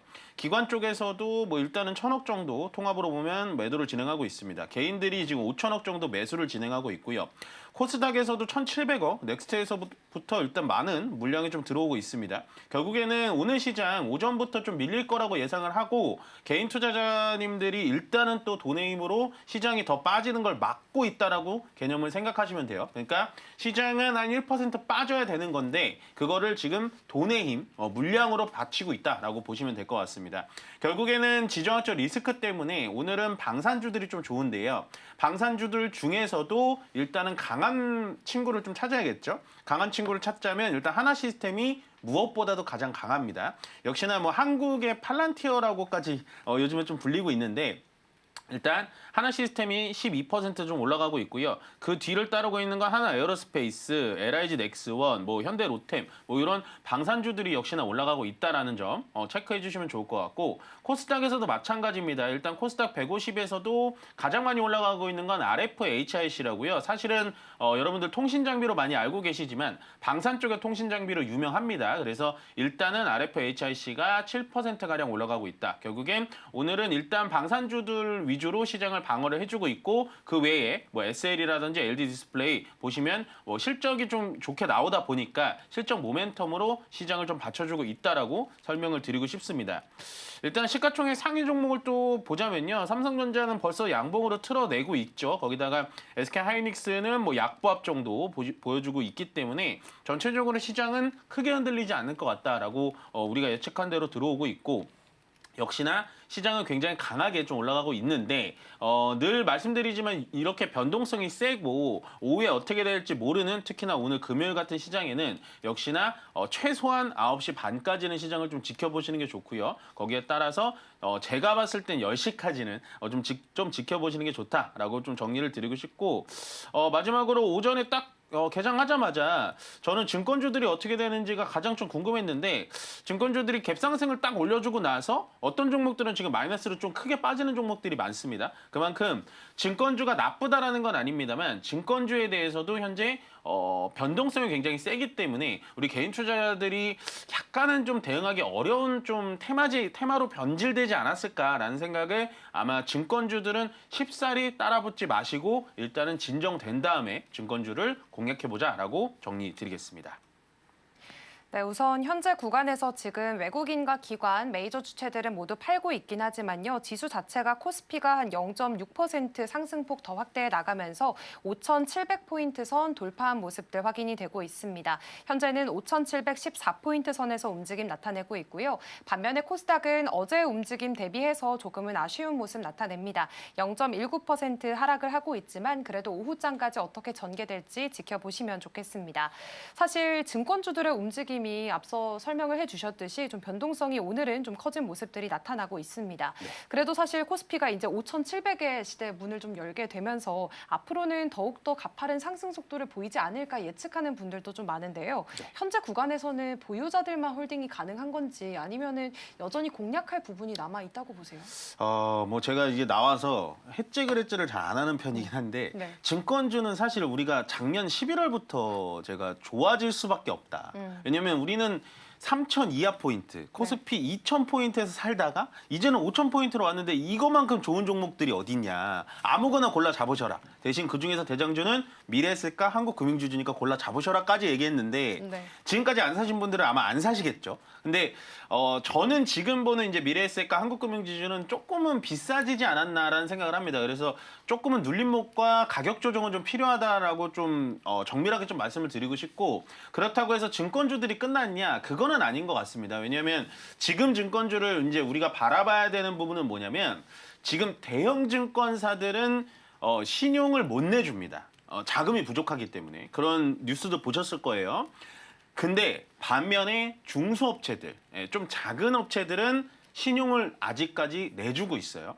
그러면 이게 어느 정도 힌트가 되어 드려야 되냐면 지금 증시에 자금들이 계속 들어오죠. 거기다가 명절 때 누구 얼마 벌었다더라, 누구 얼마 벌었다더라 하게 되면 증권사에 개설을 하게 되겠죠. 그러면 지금부터 증권 계좌를 개설해서 들어오시는 분들은 보통은 본인 돈도 있겠지만 어느 정도 신용을 좀 쓰시려는 분들이 많을 거예요. 왜냐? 그간에 벌어왔었던 저 앞에 나가 있는 사람들을 내가 쫓아가려면 신용을 써야 되기 때문에, 그러면 신용을 지금이라도 풀어주는 중소업체들의 증권사들을 눈여겨보셔라. 저는 아직도 상승세가 끝나지 않았다라고 보여지기 때문에 이제는 대형 증권사보다는 좀 탄탄한 중소형 증권사 쪽으로 아이디어를 찾아주셨으면 좋겠습니다. 네, 작년부터 증권주 많이 보자라는 말씀해 주셨는데 어느덧 많이 올라와서 이제는 증권주들이 신고가 구간에서 움직임이 나타나고 있습니다. 그동안 좀 대장주로 꼽아주셨던 미래에셋증권과 한국금융지주는 많이 올라왔기 때문에 이제는 이쪽보다는 오히려 탄탄한 중소 증권주들을 공략해 보자라는 말씀해 주셨고요. 오늘도 지금 뭐 NH투자증권 9%, 상상인증권 24%, 증권주들 선별적이긴 하지만 좋은 흐름 나타나고 있는 상황입니다. 또 최근에는 사실 정부에서도 코스닥 활성화에 대한 이야기를 계속 꺼내놓게 되면서 어제는 또 단번에 바이오와 2차 전지가 올라가면서 코스닥이 굉장히 활성화가 됐습니다. 그렇다면 바이오가 연초부터 시세를 막 이렇다 할 정도로 내지는 못하고 있는 상황에서 어느 정도는 이제 센티가 좀 정리가 됐다라고 봐야 될까요? 그러니까 이제 기간은 모르겠어요. 그러니까 바이오들이 언제 이렇게 고개를 빼꼼히 내밀지는 예측은 안 되는데 주가적인 측면에선 더 이상 떨어지기는 쉽지 않다.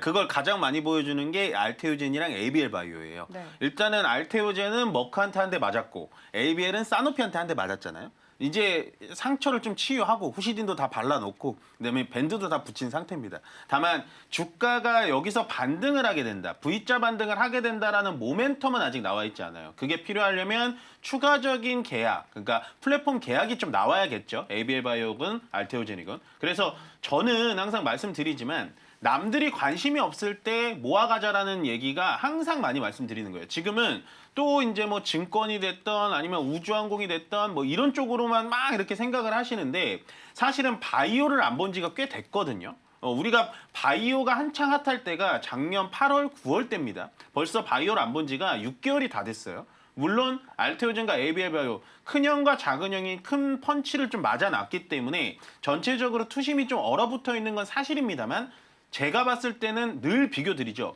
예전에 임상실험을 한다라고 했다가 거짓으로 임상하고 그런 바이오 종목들이 아닙니다. 지금은 글로벌 빅파마라고 불리는 일라이 릴리, 뭐 사노피, GSK 뭐 이런 글로벌 빅파마들이 우리나라와의 플랫폼 계약을 하고 싶어서 기다리는 사람들이 많아요. 그만큼 바이오에 대한 기술력이 아직도 많이 올라와 있기 때문에 저는 바이오에 대해서는 여전히 긍정적으로 보고 방금 고은행커님께서 얘기해 주신 정부의 코스닥 활성화 대책에는 100% 수혜를 받을 수 있는 건 역시나 바이오다라고 정리드리겠습니다.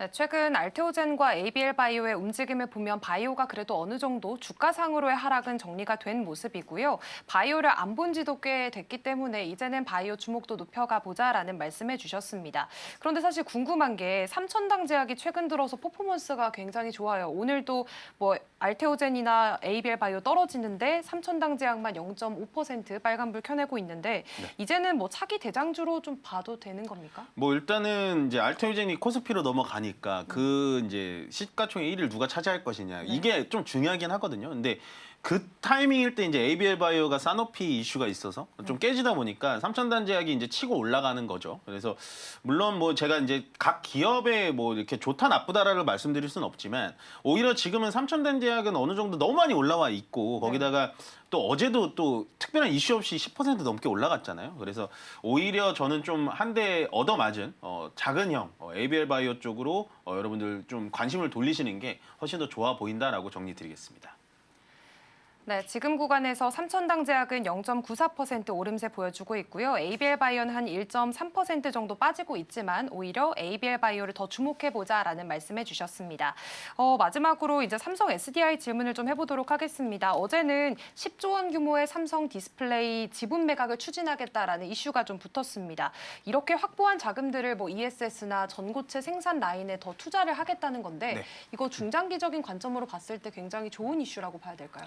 일단은 기업이라는 건 뭔가요? 돈을 많이 버는 기업이 좋은 기업이잖아요. 네. 근데 삼성 디스플레이의 지분을 팔아서 현금을 마련하겠다.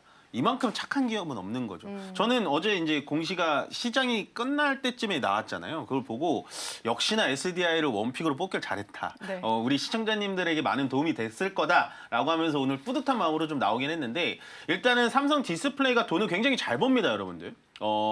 디스플레이계에서 물론 LG 디스플레이가 가장 크지만 삼성 디스플레이는 상장돼 있는 회사가 아니고요. 삼성 계열사들이 각각 나눠서 지분을 갖고 있는데 거기에 SDI가 이 돈 잘 버는 회사의 지분을 팔고 현금을 마련해가지고 앞으로의 배터리 증설이라든지 라인 증설, 연구개발, 전고체 배터리 이쪽에 대해서 추가적으로 투자를 한다는 거 굉장히 긍정적이라고 보여지고요.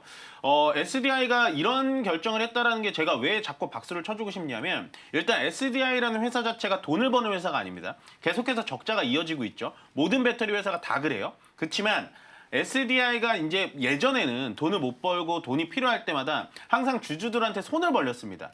유상증자를 한다든지 뭐 이런 식으로의 항상 손을 벌렸었는데 이제는 주주들에게 더 이상 손 벌리지 않고 내가 가진 지분 여러분들이 나한테 기회를 줬으니까 나도 마찬가지로 지분을 팔아서 추가적으로 가겠다라고 얘기를 했기 때문에요. 굉장히 좀 좋은 뉴스라고 좀 보여지고요. 일단 기술적인 측면에서도 일단 37만 5천 원짜리를 깨지 않았으면 좋겠다라는 생각을 많이 했었습니다. 개인적으로요. 근데 그거를 깨고 올라가서 어저께 한 단계 레벨업을 했고 일단은 40만 5천 원짜리 이상 자리에서 계속해서 버텨준다면 오히려 삼성 SDI 같은 경우에는 추가적인 레벨업이 나올 수 있다. 저는 모멘텀은 2차 전지는 올해는 충분히 나올 수 있다라고 보기 때문에 SDI와 LG 엔솔 둘 중에 아무거나 고르셔도 괜찮다라고 정리드리겠습니다. 네, 삼성 SDI의 삼성 디스플레이 지분 매각 추진 소식은 앞으로 투자에 있어서 긍정적인 포인트로 해석을 해봐도 좋을 것 같습니다. 현재 구간에서는 0.7% 하락하면서 40만 원 선 지켜내고 있는 상태고요. 지금 코스피는 0.7%대 오름세 보여주면서 5,716포인트 선 더 단단하게 다져나가고 있습니다. 오늘 코스닥은 조금 아쉽긴 하지만 그래도 외국인이 선물 쪽에서 플러스로 찍혀있기 때문에 오후장까지 흐름들 체크해보시기 바랍니다. 오늘 스탁포인트는 여기서 마무리하도록 하겠습니다. SCTV 이민 전문가와 함께했습니다. 고맙습니다. 고맙습니다.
네, 계속해서 캐스팅콜로 이어가 보도록 하겠습니다. 오늘 도움 말씀에는 주식회사 플래처 김덕호 대표 자리해 주셨습니다. 대표님 어서 오세요. 네, 반갑습니다.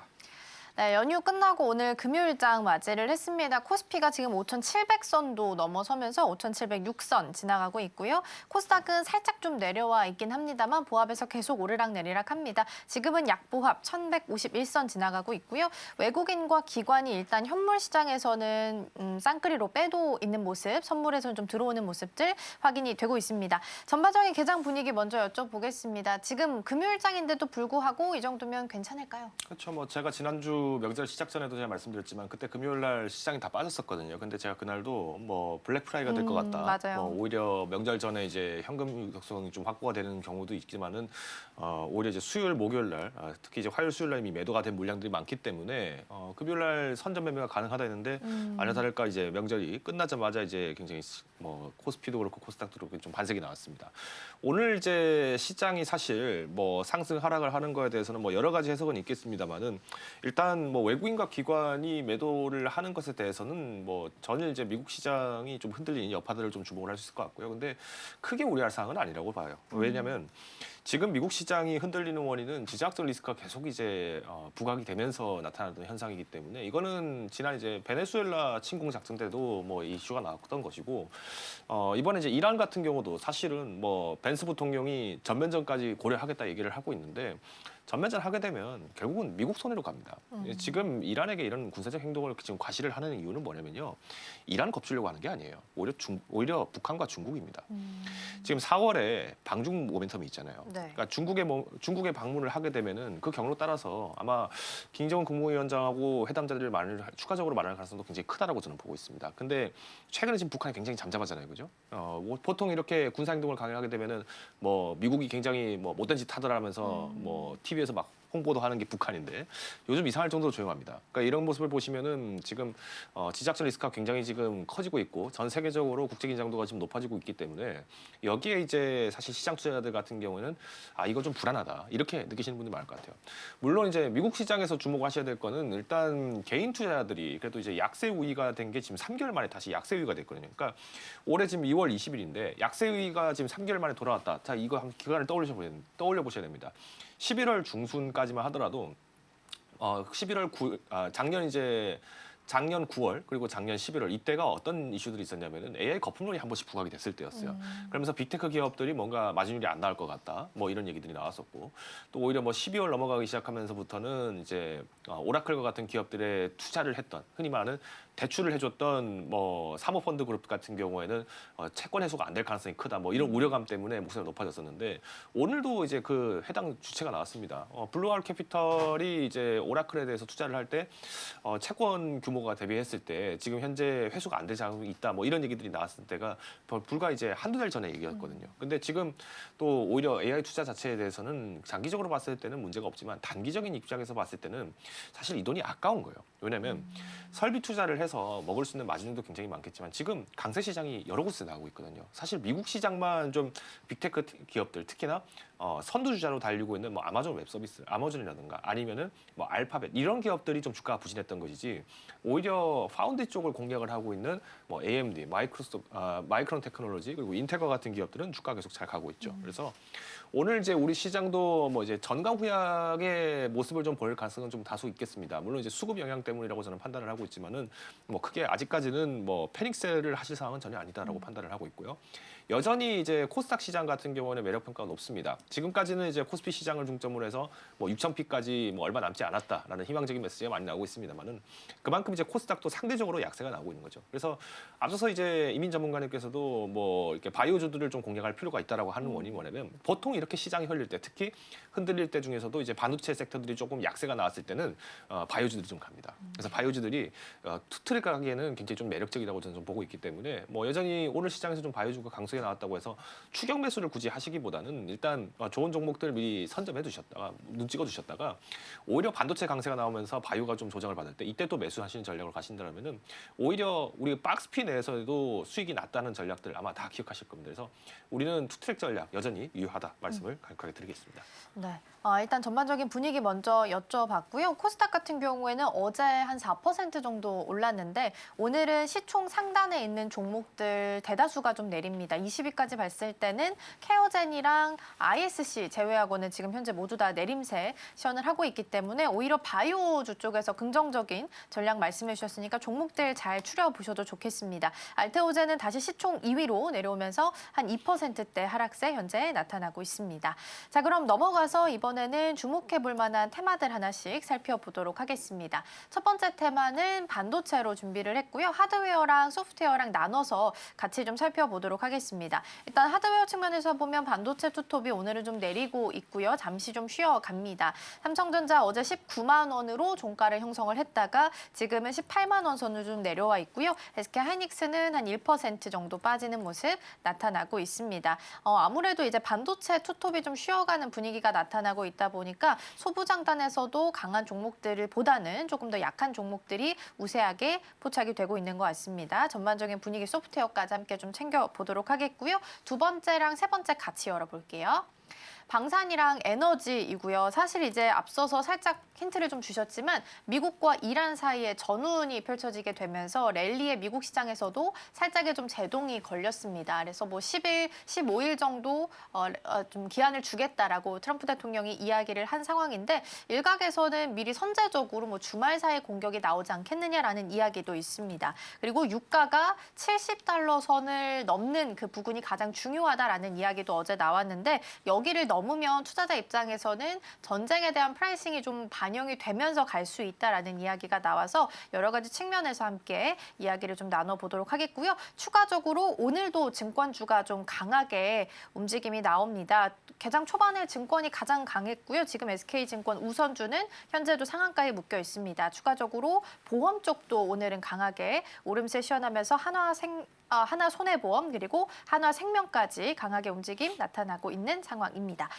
반도체 쪽부터 살펴볼 거고요. 먼저 하드웨어부터 보겠습니다. 디램 값이 오르면서 주가가 잘 갈 거다라고 해서 여기까지 끌고 왔는데 1월 셋째 주에 한 30달러 선 넘어서고 2월 들어서 31달러 선 터치가 간신히 좀 나왔습니다. 어떻게 보면 이전보다는 디램 값에 대한 상승폭이 좀 둔화된 것 같거든요. 근데 그럼에도 불구하고 삼성전자나 SK하이닉스나 여전히 갈 수 있는 룸은 좀 남아 있다라고 보세요. 그렇죠. 왜냐하면은 일단 상승폭이 둔화가 됐다라고 한다는 거는 이제 그만큼의 시장의 성장성이 뭐 와해가 되거나 이런 것이 아니라 말 그대로 양산 체계가 지금 확보가 되고 있는 겁니다. 그리고 두 번째는 그만큼 이제 양산 체계가 확보가 되고 가동이 되고 있는 이제 설비들이 늘어나게 되면서 우리가 확보할 수 있는 물량들이 더 추가적으로 확보가 됐으니까 오히려 AI 거품론을 잠식을 시킬 수 있는 기회가 된다라고 보시는 거죠. 그리고 세 번째는 뭐냐면요.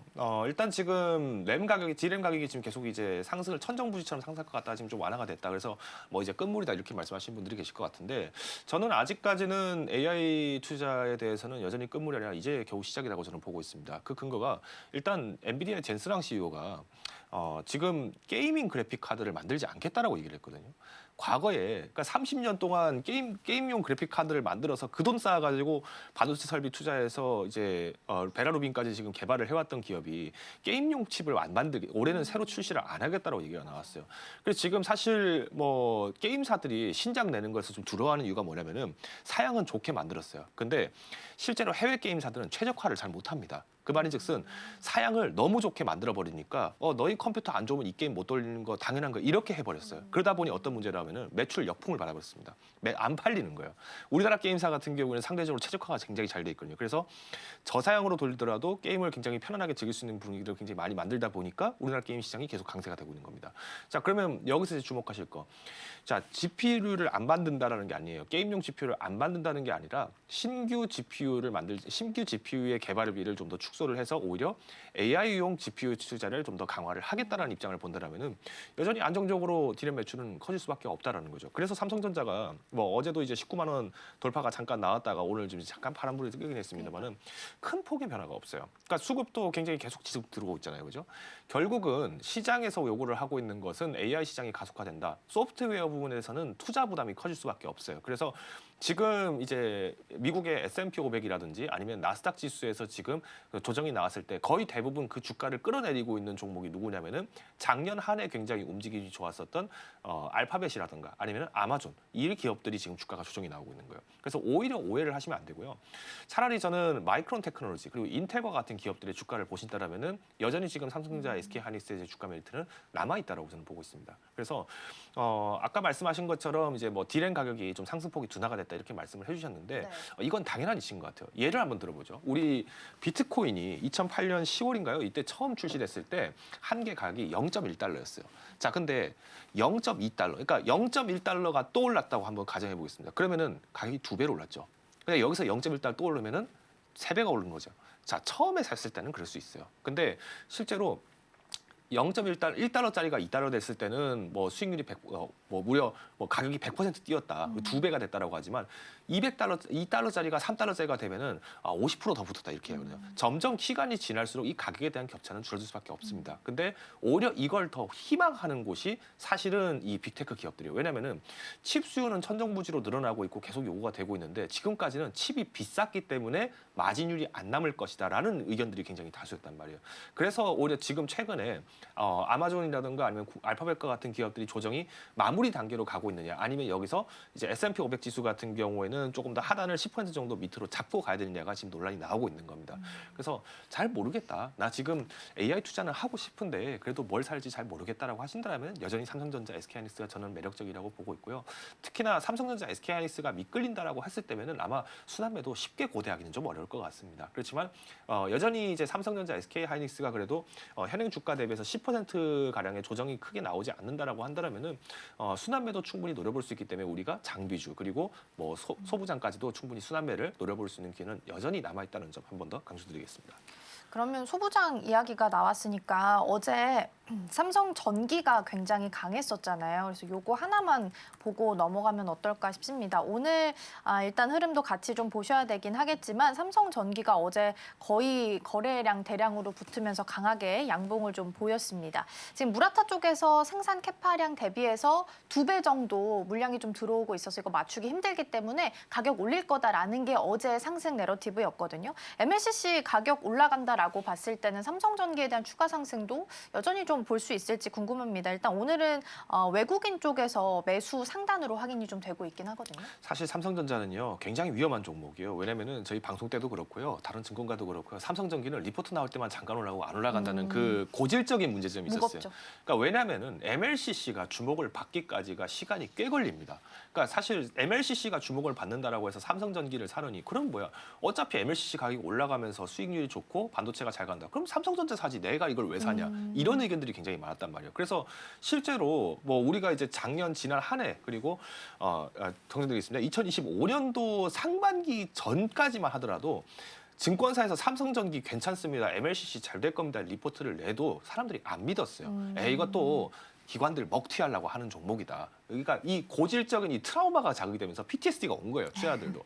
그래서 안 믿고 있었던 종목이 사실 삼성전기고 삼성전기 투자했다가 좋은 소식 못 들어봤다 하시는 분들 분명히 많이 계실 겁니다. 근데 지금 삼성전기가 가는 원동력은 크게 두 가지로 보여져요. 하나는 아까 말씀드린 것처럼 칩 수요가 늘어났기 때문에 결국 여기에 대해서 삼성전자 향 매출들이 확대가 됐고 이를 기반으로 MLCC 수요가 지금 폭력적으로 증가를 하고 있습니다.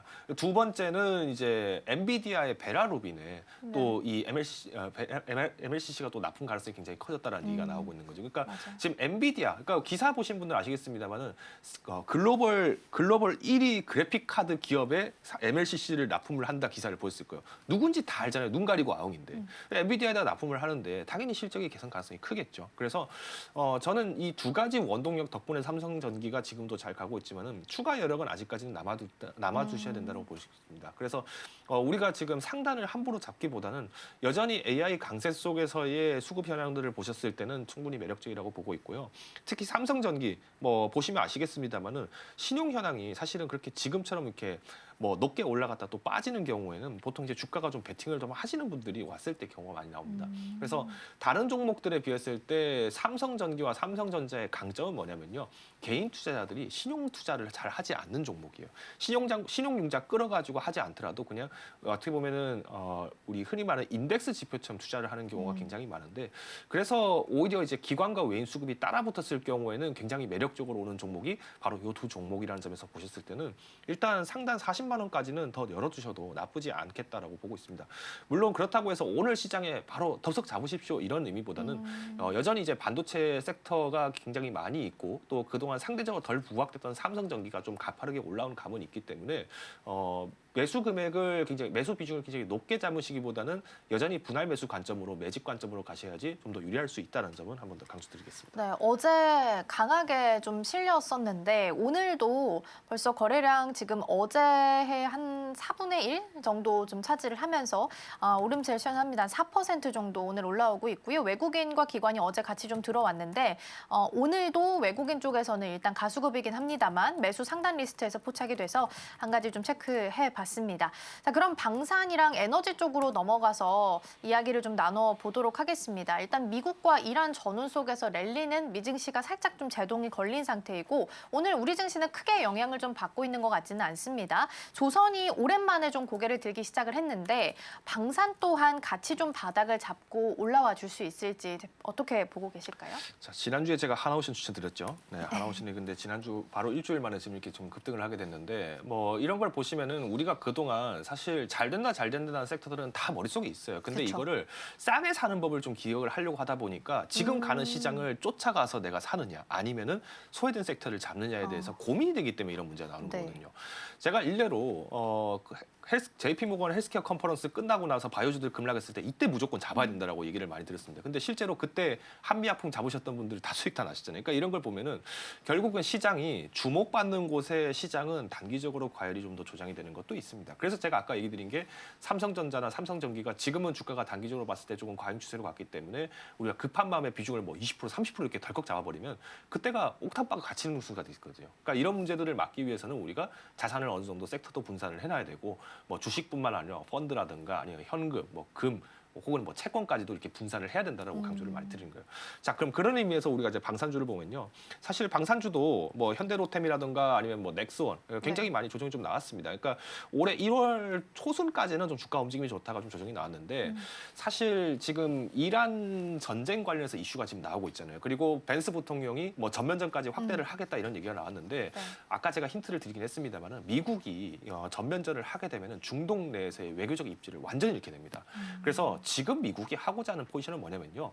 중동 지역에 확고한 적을 하나 두고 싶은 거예요. 왜? 적이 생겨야지 군사 행동을 할 수 있고 군을 파병할 수 있는 근거가 생길 거 아닙니까? 그래서 중동 내 안전을 보장하겠다는 프레임을 만들기 위해서 이런 행동을 하는 거예요. 그래서 지금 만지작만지작거리고 있는 게 경제 제재와 더불어서 지금 핵 협상 관련해서 지금 이슈가 나오고 있는 거고요. 그러면 주변의 중동 국가들도 사실은 핵무기가 없는 중동 국가들 입장에서는 당연히 여기에 대해서 해구산에 대한 수요성이 늘어나게 될 것이고 더불어서 미국과의 어떤 외교적 친화를 가져갈 가능성이 굉장히 높다라고 판단을 하고 있는 겁니다. 그러면 우리나라 방산기업이 그러면 실질적으로 여기서 수혜를 받을 수 있는 게 뭐가 있냐? 전면전이 터지면 수혜를 못 받습니다. 오히려. 왜? 이미 전쟁이 터져버렸고 중동에서는 미국에 대해서 신뢰성을 많이 잃게 됐는데 지금 우리나라 같은 경우에는 한국과 미국의 이제 방위 조약이 지금 해결이 되어 있고 한미 동맹이 있는 상태이다 보니까 아무래도 실리적인 부분에서 봤을 때 외교적으로 거절될 가능성이 커요. 그러면 중동은 결국 러시아라든지 아니면 중국과의 외교를 활용할 가능성이 굉장히 높아지기 때문에 방산주가 좀 흐트러질 가능성이 크다라고 보고 있는데 오히려 이런 긴장도가 높아지는 와중 속에서 기회가 있다라면은 LG 넥슨, 현대로템 여전히 매력적이죠. 왜냐? 일단 넥슨 같은 경우는 방공무기 체계를 굉장히 많이 강조를 하고 있습니다. 그래서 실제로 사우디에서도 굉장히 많이 이슈가 만들어지고 있는데 사우디아라비아 같은 경우에는 중동 국가들의 이제 입김을 좀 대변하는 역할을 많이 하고 있습니다. 그래서 우리가 에너지 가격의 변동이 있을 때도 오펙 플러스의 약간 수장처럼 나와주는 게 이 사우디의 비사마 왕세자가 지금 이번 나와서 이제 얘기를 했던 거고요. 그러면 여기서 주목하실 거는 방산주를 그러면 지금이라도 추격 매수를 크게 하셔야 되냐? 아니죠. 이럴 때는 비중을 아까도 말씀드린 것처럼 시장의 주목을 단기적으로 받을 때 급등하는 종목을 추격하시기보다는 오히려 러시아, 우크라이나 재건 사업에 대해서 주목하셔야 됩니다. 최근에 삼자매담 했는데 뭐 좋은 얘기 나왔겠습니까? 너희 집 보드카 맛없더라 뭐 이런 얘기 하면서 서로 그냥 덕담 주고 왔겠죠. 그래서 그만큼 이제 재건주가 좀 조정이 받았다라고 한다면은 오히려 이럴 때가 또 기회가 될 수 있는 겁니다. 그래서 지금은 긴장이 굉장히 높고 어느 섹터 하나가 돌파를 한다라기보다는 일단 소외 섹터들, 흔히 말하는 이제 좀 한쪽이 올라가면 한쪽이 빠지는 섹터가 생기는 경우들이 굉장히 많기 때문에 오히려 저는 투트랙 전략을 계속 양분해서 가져가시는 게 단기 수익면이나 혹은 이제 중기 이상의 수익면을 올리는 데는 굉장히 좀 유리하지 않겠는가라고 판단을 하고 있습니다. 투트랙 전략으로서 방산, 재건 같이 보는 전략도 괜찮다라는 말씀 주셨습니다. 그래서 조금 더 연결을 해서 유가까지 좀 보도록 하겠습니다. 어제는 이제 미국과 이란 사이에 전면전 이슈가 나오게 되면서 유가가 급등을 한 상황이고요. WTI가 70불이 넘어가는 게 사실상 굉장히 중요한 포인트다라는 이야기가 나오더라고요. 브렌트유는 70달러 선을 좀 넘어서긴 했는데 일단 봤을 때 이 선이 왜 가장 중요한 건지 어떻게 파악을 해야 되는 걸까요? 일단 간단하게 말씀드리면요. WTI 가격을 우리가 한 3년치 정도를 좀 늘려서 보시면 그때부터는 힌트가 나옵니다. 지금 유가가 지금 많이 올랐다, 막 걱정된다 얘기하시잖아요. 네. 지금 66불이거든요. 66불 작년 언제였냐면요. 작년 9월 이후에 깨진 가격이 66불입니다. 그러니까 불과 지금 6개월, 불과 지금 이제 한 6개월 그러네요. 정도 좀 6개월도 안 된 기간 동안 유가가 회복 턴어라운드를 한 건데 이걸 가지고 지금 뭐 유가가 많이 올라가서 우려가 됩니다를 얘기하는 건 어불성설이죠. 근데 왜 이런 트라우마가 생기냐면요. 일단 러시아 우크라이나 전쟁이 발발하면서 설마 전쟁이 안 터지겠지라고 많은 분들이 생각을 했던 거예요. 근데 실제로 미국의 이제 CIA가 젤렌스키 대통령한테 조만간 일주일 이내에 러시아 침공 가능성이 굉장히 높다라고 알려줬었거든요. 근데도 젤렌스키 대통령 그때 당시 집권 초기다 보니까 당연히 이런 거를 국민들에게 선포하기 어렵겠죠. 그래서 공격자와 방어자의 딜레마가 작은 겁니다. 왜냐하면 실제로 CIA가 만약에 공격할 것 같다. 그러니까 빨리 지금 동원령 내려서 이제 병력들 다 소집하고 이렇게 해야 된다 했는데 소집했어요. 근데 러시아 입장에서는 그날 안 쳐들어가도 되거든요. 그러면 국민들 입장에서는 전쟁도 안 할 건데 왜 갑자기 전쟁한다고 이렇게 공포 분위기 확산시키냐. 그러면 정치적 질타를 받습니다. 그래서 젤렌스키 대통령 입장에서는 어차피 궁여지책이었던 거예요. 그래서 결국에는 이제 정치적 입지를 좀 더 선택한 모습들이 어떻게 보면 좀 안타까운 이제 전쟁의 확산 면모까지 넘어진 것이 굉장히 좀 큰 패착이지 않느냐라는 얘기도 있습니다만은 아마 이 자리 그 당시에 젤렌스키 대통령이 어느 누가 왔다 하더라도 이것을 쉽게 선택하기는 좀 어려웠지 않았을까라고 생각을 합니다. 그만큼 이제 긴장도를 활용한 지금 시장이 굉장히 커지고 있는데 그러면 지금 이번에 이란에 대해서 군사 작전이 커지게 돼서 만약 유가가 계속 올라간다. 70불 이상을 돌파를 한다는 건요. 여러 가지 의미가 있습니다. 단기적으로 봤을 때는 미국의 셰일 오일의 마진율이 이제 회복을 하기 시작하는 시점이 60불 이상이거든요. 근데 지금 벌써 60불 이상을 돌파를 했어요. 근데 아이러니한 것은 지금 전 세계적으로 뭐 오펙 플러스도 감산하고 미국은 오히려 지금 증산을 하겠다 지금 줄다리기를 하고 있거든요. 아까 제가 말씀드린 것처럼 미국이 지금 중동의 입지를 완전히 잃은 상태다 보니까 만약 외교적인 입지를 다지지 못할 경우에는 오히려 유가를 촉진시킬 가능성이 큽니다. 그래서 유가 하방 압력을 주기 위해서 만들고 노력을 많이 하고 있는데 지금 셰일 오일 같은 경우에는 60불 이하로 깨지게 되면은 미국 석유 기업들이 시추를 안 하려고 해요. 실제로 오일 리그도 팬데믹 이전보다도 훨씬 더 리그를 잠그고 있단 말이에요. 그런데도 불구하고 왜 이걸 촉진을 시키냐? 결국은 외교적 정치 카드 때문이다. 그래서 지금 현재 오펙 플러스는 증산 규모를 이제 안 하겠다. 지금 이제 증산 규모를 지금 현행치로 유지를 하겠다라고 얘기를 했어요. 오히려 중동 리스크가 커져도 우리는 이득 볼 수 있다라고 보고 있지만은 월가에서는 아이러니하게도 유가가 단기적으로 상승한 걸 보고 있어요. 오히려 중장기적으로 봤을 때는 WTI 가격이 55불까지 떨어질 수 있다고 보고 있습니다. 2027년도까지는 50불까지 이하도 깨질 수도 있다고 보고 있어요. 왜냐하면 지금 비오펙국들, 그러니까 흔히 말하는 남미라든가 미국, 뭐 그리고 여기 더불어서 이제 뭐 아프리카에 있는 많은 이제 국가들 중에서는 지금 규모가 전반적으로 채산성이 늘어버렸습니다. 그래서 지금 골드만삭스 같은 경우에는 올해만 하더라도 일평균 약 230만 배럴이 추가 과잉 생성될 것이다. 그렇기 때문에 WTI 가격이 떨어질 거라고 보고 있거든요. 그래서 여기서 이제 시청자분들이나 뭐 투자자분들이 이제 결정을 하실 때는 어떻게 보셔야 되냐면 일단 석유화학 부분에서 우리가 이제 정유사 기준으로 봤거나 아니면은 정유사 정제사를 기준으로 본다라고 했을 때는 일단 WTI 가격이 계속 올라가는 것에는 레깅 효과를 얻을 수 있기 때문에 뭐 SOL이나 SK 이노베이션 같은 기업들은 단기적으로 봤을 때는 나쁘지 않다라고 보고 있습니다. 자, 근데 이제 중장기적으로 봤을 때는요, 이 가격이 계속 천정부지로 계속 유지가 되지는 않을 거잖아요. 그렇기 때문에 우리가 나프타 관련, 흔히 말하는 NCC 기업들도 바라볼 수 있는 기회가 반드시 턴어라운드가 된다는 겁니다. 결국은 유가가 떨어져야지 납사 가격이 떨어지기 때문에 여기에서 이제 확인을 할 수 있는 부분들이 굉장히 크고요. 특히 우리나라 같은 경우는 공급 과잉 문제가 많이 나왔잖아요. 근데 이게 우리나라뿐만 아니라 전 세계적으로 나왔다는 문제이기 때문에 유가가 떨어질수록 유리해지는 부분들은 오히려 나프타 관련 기업들이라는 걸 기억해 주시면 좋을 것 같습니다. 그래서 저는 결국 유가가 60불 이하로 계속 떨어지게 될 경우에는 화공 플랜트 부분에 투자는 계속 지속이 될 수밖에 없다라고 판단을 하고 있기 때문에 뭐 삼성 E&A 같이 이제 흔히 말하는 전통 화공 플랜트를 담당을 했던 기업들이 뭐 요즘도 주가가 잘 가고 있지만은 우리가 조정 시에 매수를 해야 되는 원인이 된다라고 강력하게 말씀드리겠습니다. 네, 일단 에너지 쪽 먼저 좀 살펴봤는데 사실 이쪽은 종류도 종류지만 적당한 때를 찾아서 들어가는 게 좀 어려운 섹터인 것 같긴 합니다. 그래서 에너지 섹터 중에서 어떤 토픽을 지금 구간에서 좀 보면 좋을까요? 저는 SK이노베이션을 계속 강조를 많이 드렸는데 사실 많은 분들이 SK이노베이션 뭐 오늘도 이제 장 초반에 한 2% 올랐던 게 지금 벌써 8%까지 올라갔어요. 그래서 네. 야, 이런 시장에서 석유화학을 투자하는 게 굉장히 좀 어려울 것 같습니다라고 하시는데요.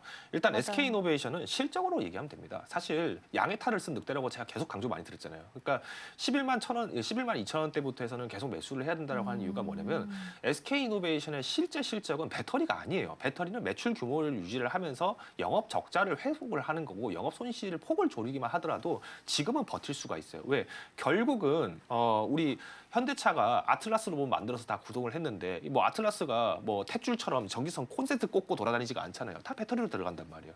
그렇기 때문에 우리가 확고한 매출처는 계속 늘어날 수밖에 없는 전망이지만 문제는 지금 전기차향 매출 부분들이 부진했기 때문에 합작사들이 뭔가 좀 빠그러졌다. 그래서 뭐 실적이 안 좋아졌다. 이런 얘기들이 나오는 것이 주가 자체를 좀 눌려놓고 있었던 거예요. 반면에 석유화학 부분에서는 계속 지속적으로 성장을 하고 있는 상황이고 특히 NCC 관련해서는 기존에 투자했던 NCC 분야에 대해서는 오히려 축소를 하겠다라고 하니까 정유 부분에서는 이슈가 많겠죠. 그리고 이번에 이제 호주에 있는 깔디다 바로사 가스전에 또 LNG가 지금 첫 시출해서 지금 선적이 됐다라고 합니다. 그러면 우리가 지금 에너지 가격이 변동을 치고 있을 때 LNG 사업도 마찬가지로 주목을 해본다라고 하면은 충분히 매력적인 영업이익을 올릴 수 있기 때문에 여전히 저는 목표 주가 14만 원 이상까지 돌파를 충분히 연중에 기대를 할 수 있다라고 판단하고 있습니다. 물론 이제 오늘 시장에서 덥석 잡기에 또 부담스러우시죠. 너무 그래서 올라서. 지금 이럴 때는 뭐 1%, 2%라도 그러니까 정말 잘게 적어서 가시는 게 훨씬 더 유리할 수 있습니다. 단기적인 트레이딩 면에서 봤을 때는 SK이노베이션이 주가가 탄력이 높을 수 있어요. 그렇지만 저는 연중 목표가를 14만 원까지 본다라고 했을 때 우리가 11만 원대 매수가를 이제 산정해 본다라면은 그래도 여전히 한 20% 이상의 25% 가량의 성장성을 보고 우리가 접근을 하는 것인데 그만큼 에너지 자원에 대한 경쟁력은 계속 클 수밖에 없다라는 점을 좀 강조를 드리겠고요. 손절가는 오늘 좀 이렇게 주가가 좀 단기적으로 빨리 올라오긴 했습니다만 여전히 지난번 추천을 해드렸던 것처럼 10만 5천 원을 좀 제시를 드리겠습니다. 그래서 사실 이 10만 5천 원 선이 여러 가지 뭐 의미가 있기는 하겠습니다만 제가 하단으로 설정하는 원인 중 한 가지는 일단 수급 교차가 좀 일어나는 시점이 바로 이때고요.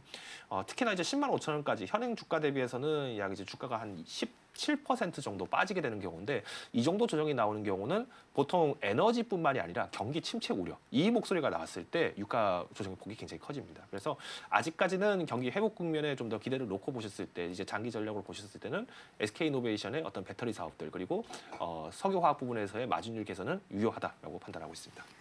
네, 일단 오늘의 토픽으로 SK이노베이션 살펴봤고요. 오늘은 살짝 갭을 띄우면서 출발을 해서 12만 8,300원까지 고점 터치가 나왔습니다. 외국인 투자자가 한 6거래 연속 담아가고 있는 부분도 확인되고 있으니까 참고해서 보시면 좋겠습니다. 자, 이렇게 해서 개장 분위기 잘 살펴봤고요. 대표님과 여기서 인사 나누겠습니다. 오늘 말씀 고맙습니다.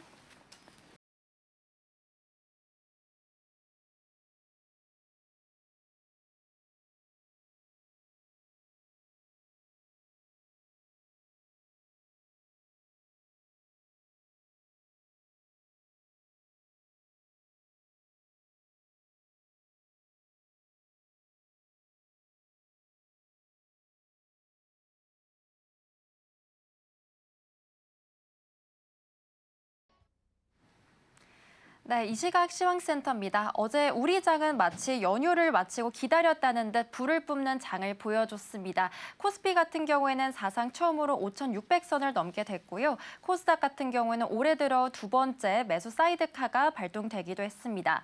반면에 간밤 뉴욕 증시에서는 미국과 이란 사이의 군사적 긴장이 크게 고조되면서 투자 심리가 크게 위축되는 모습을 보여주게 됐는데요. 이르면 당장 이번 주말에도 미국이 이란을 직접 타격이 가능할 수도 있다라는 보도가 나오게 되면서 투자자들은 주말을 앞두고 위험 회피에 나선 모습을 보여줬습니다. 과연 이번 주 마지막 거래일 우리 시장은 어떻게 대답을 하게 될지 지수부터 살펴보겠습니다. 네, 오늘 코스피와 코스닥 현재 엇갈린 온도차 보여주고 있습니다. 코스피 같은 경우에는 0.9% 상승하면서 5,700선까지 뚫어주는 모습이 확인이 되고 있습니다. 현 시각 5,728선에서 거래가 되고 있고요. 코스닥 같은 경우에는 반면에 하락으로 전환한 모습이 확인됐습니다.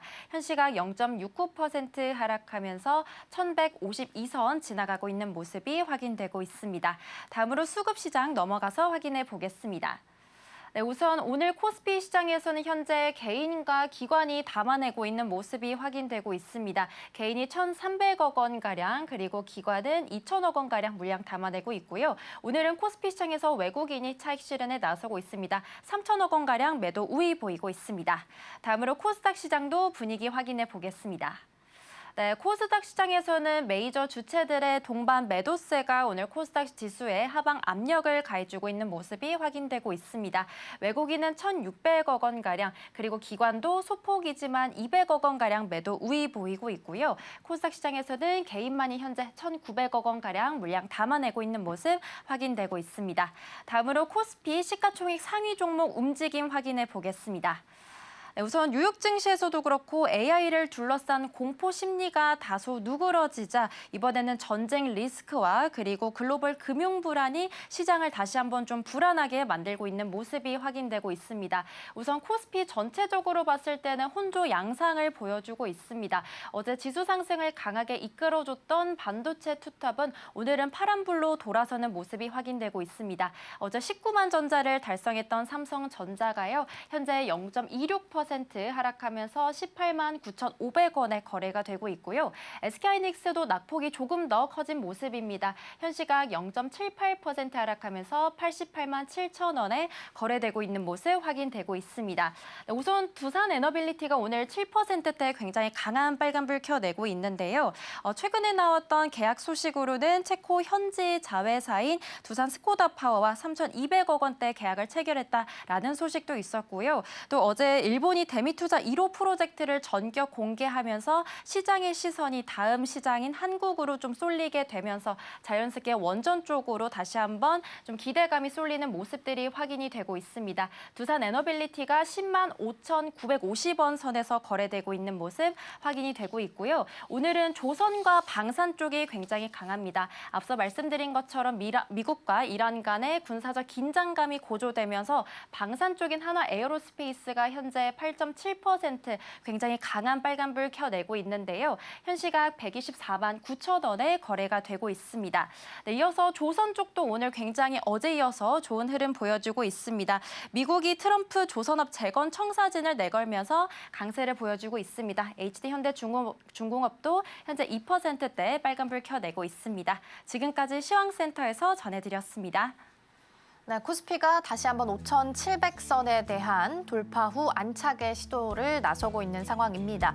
코스피 쪽에서는 기관 투자자가 지금 플러스권으로 매수로 전환이 된 것으로 확인이 되고 있는데, 다만 이제 이게 개인 ETF가 기관으로 잡히기 때문에 오늘 종가상으로 개인 ETF인지 정말 기관 수급인지 좀 체크를 해볼 필요는 있겠습니다. 상한가에 근접하는 종목들이 꽤나 많이 늘고 있습니다. 15에서 17종목까지 나타나면서 원전, 증권, 보험주 등등 강세 보이고 있으니까 참고해서 보시면 좋겠습니다. 저희가 방송 중에 제공해드린 정보는 투자 판단을 위한 조언일 뿐 해당 종목의 가치와 수익률은 보장하지 않습니다. 저희는 다음 주 월요일에 돌아오겠습니다. 시청해주신 여러분 고맙습니다.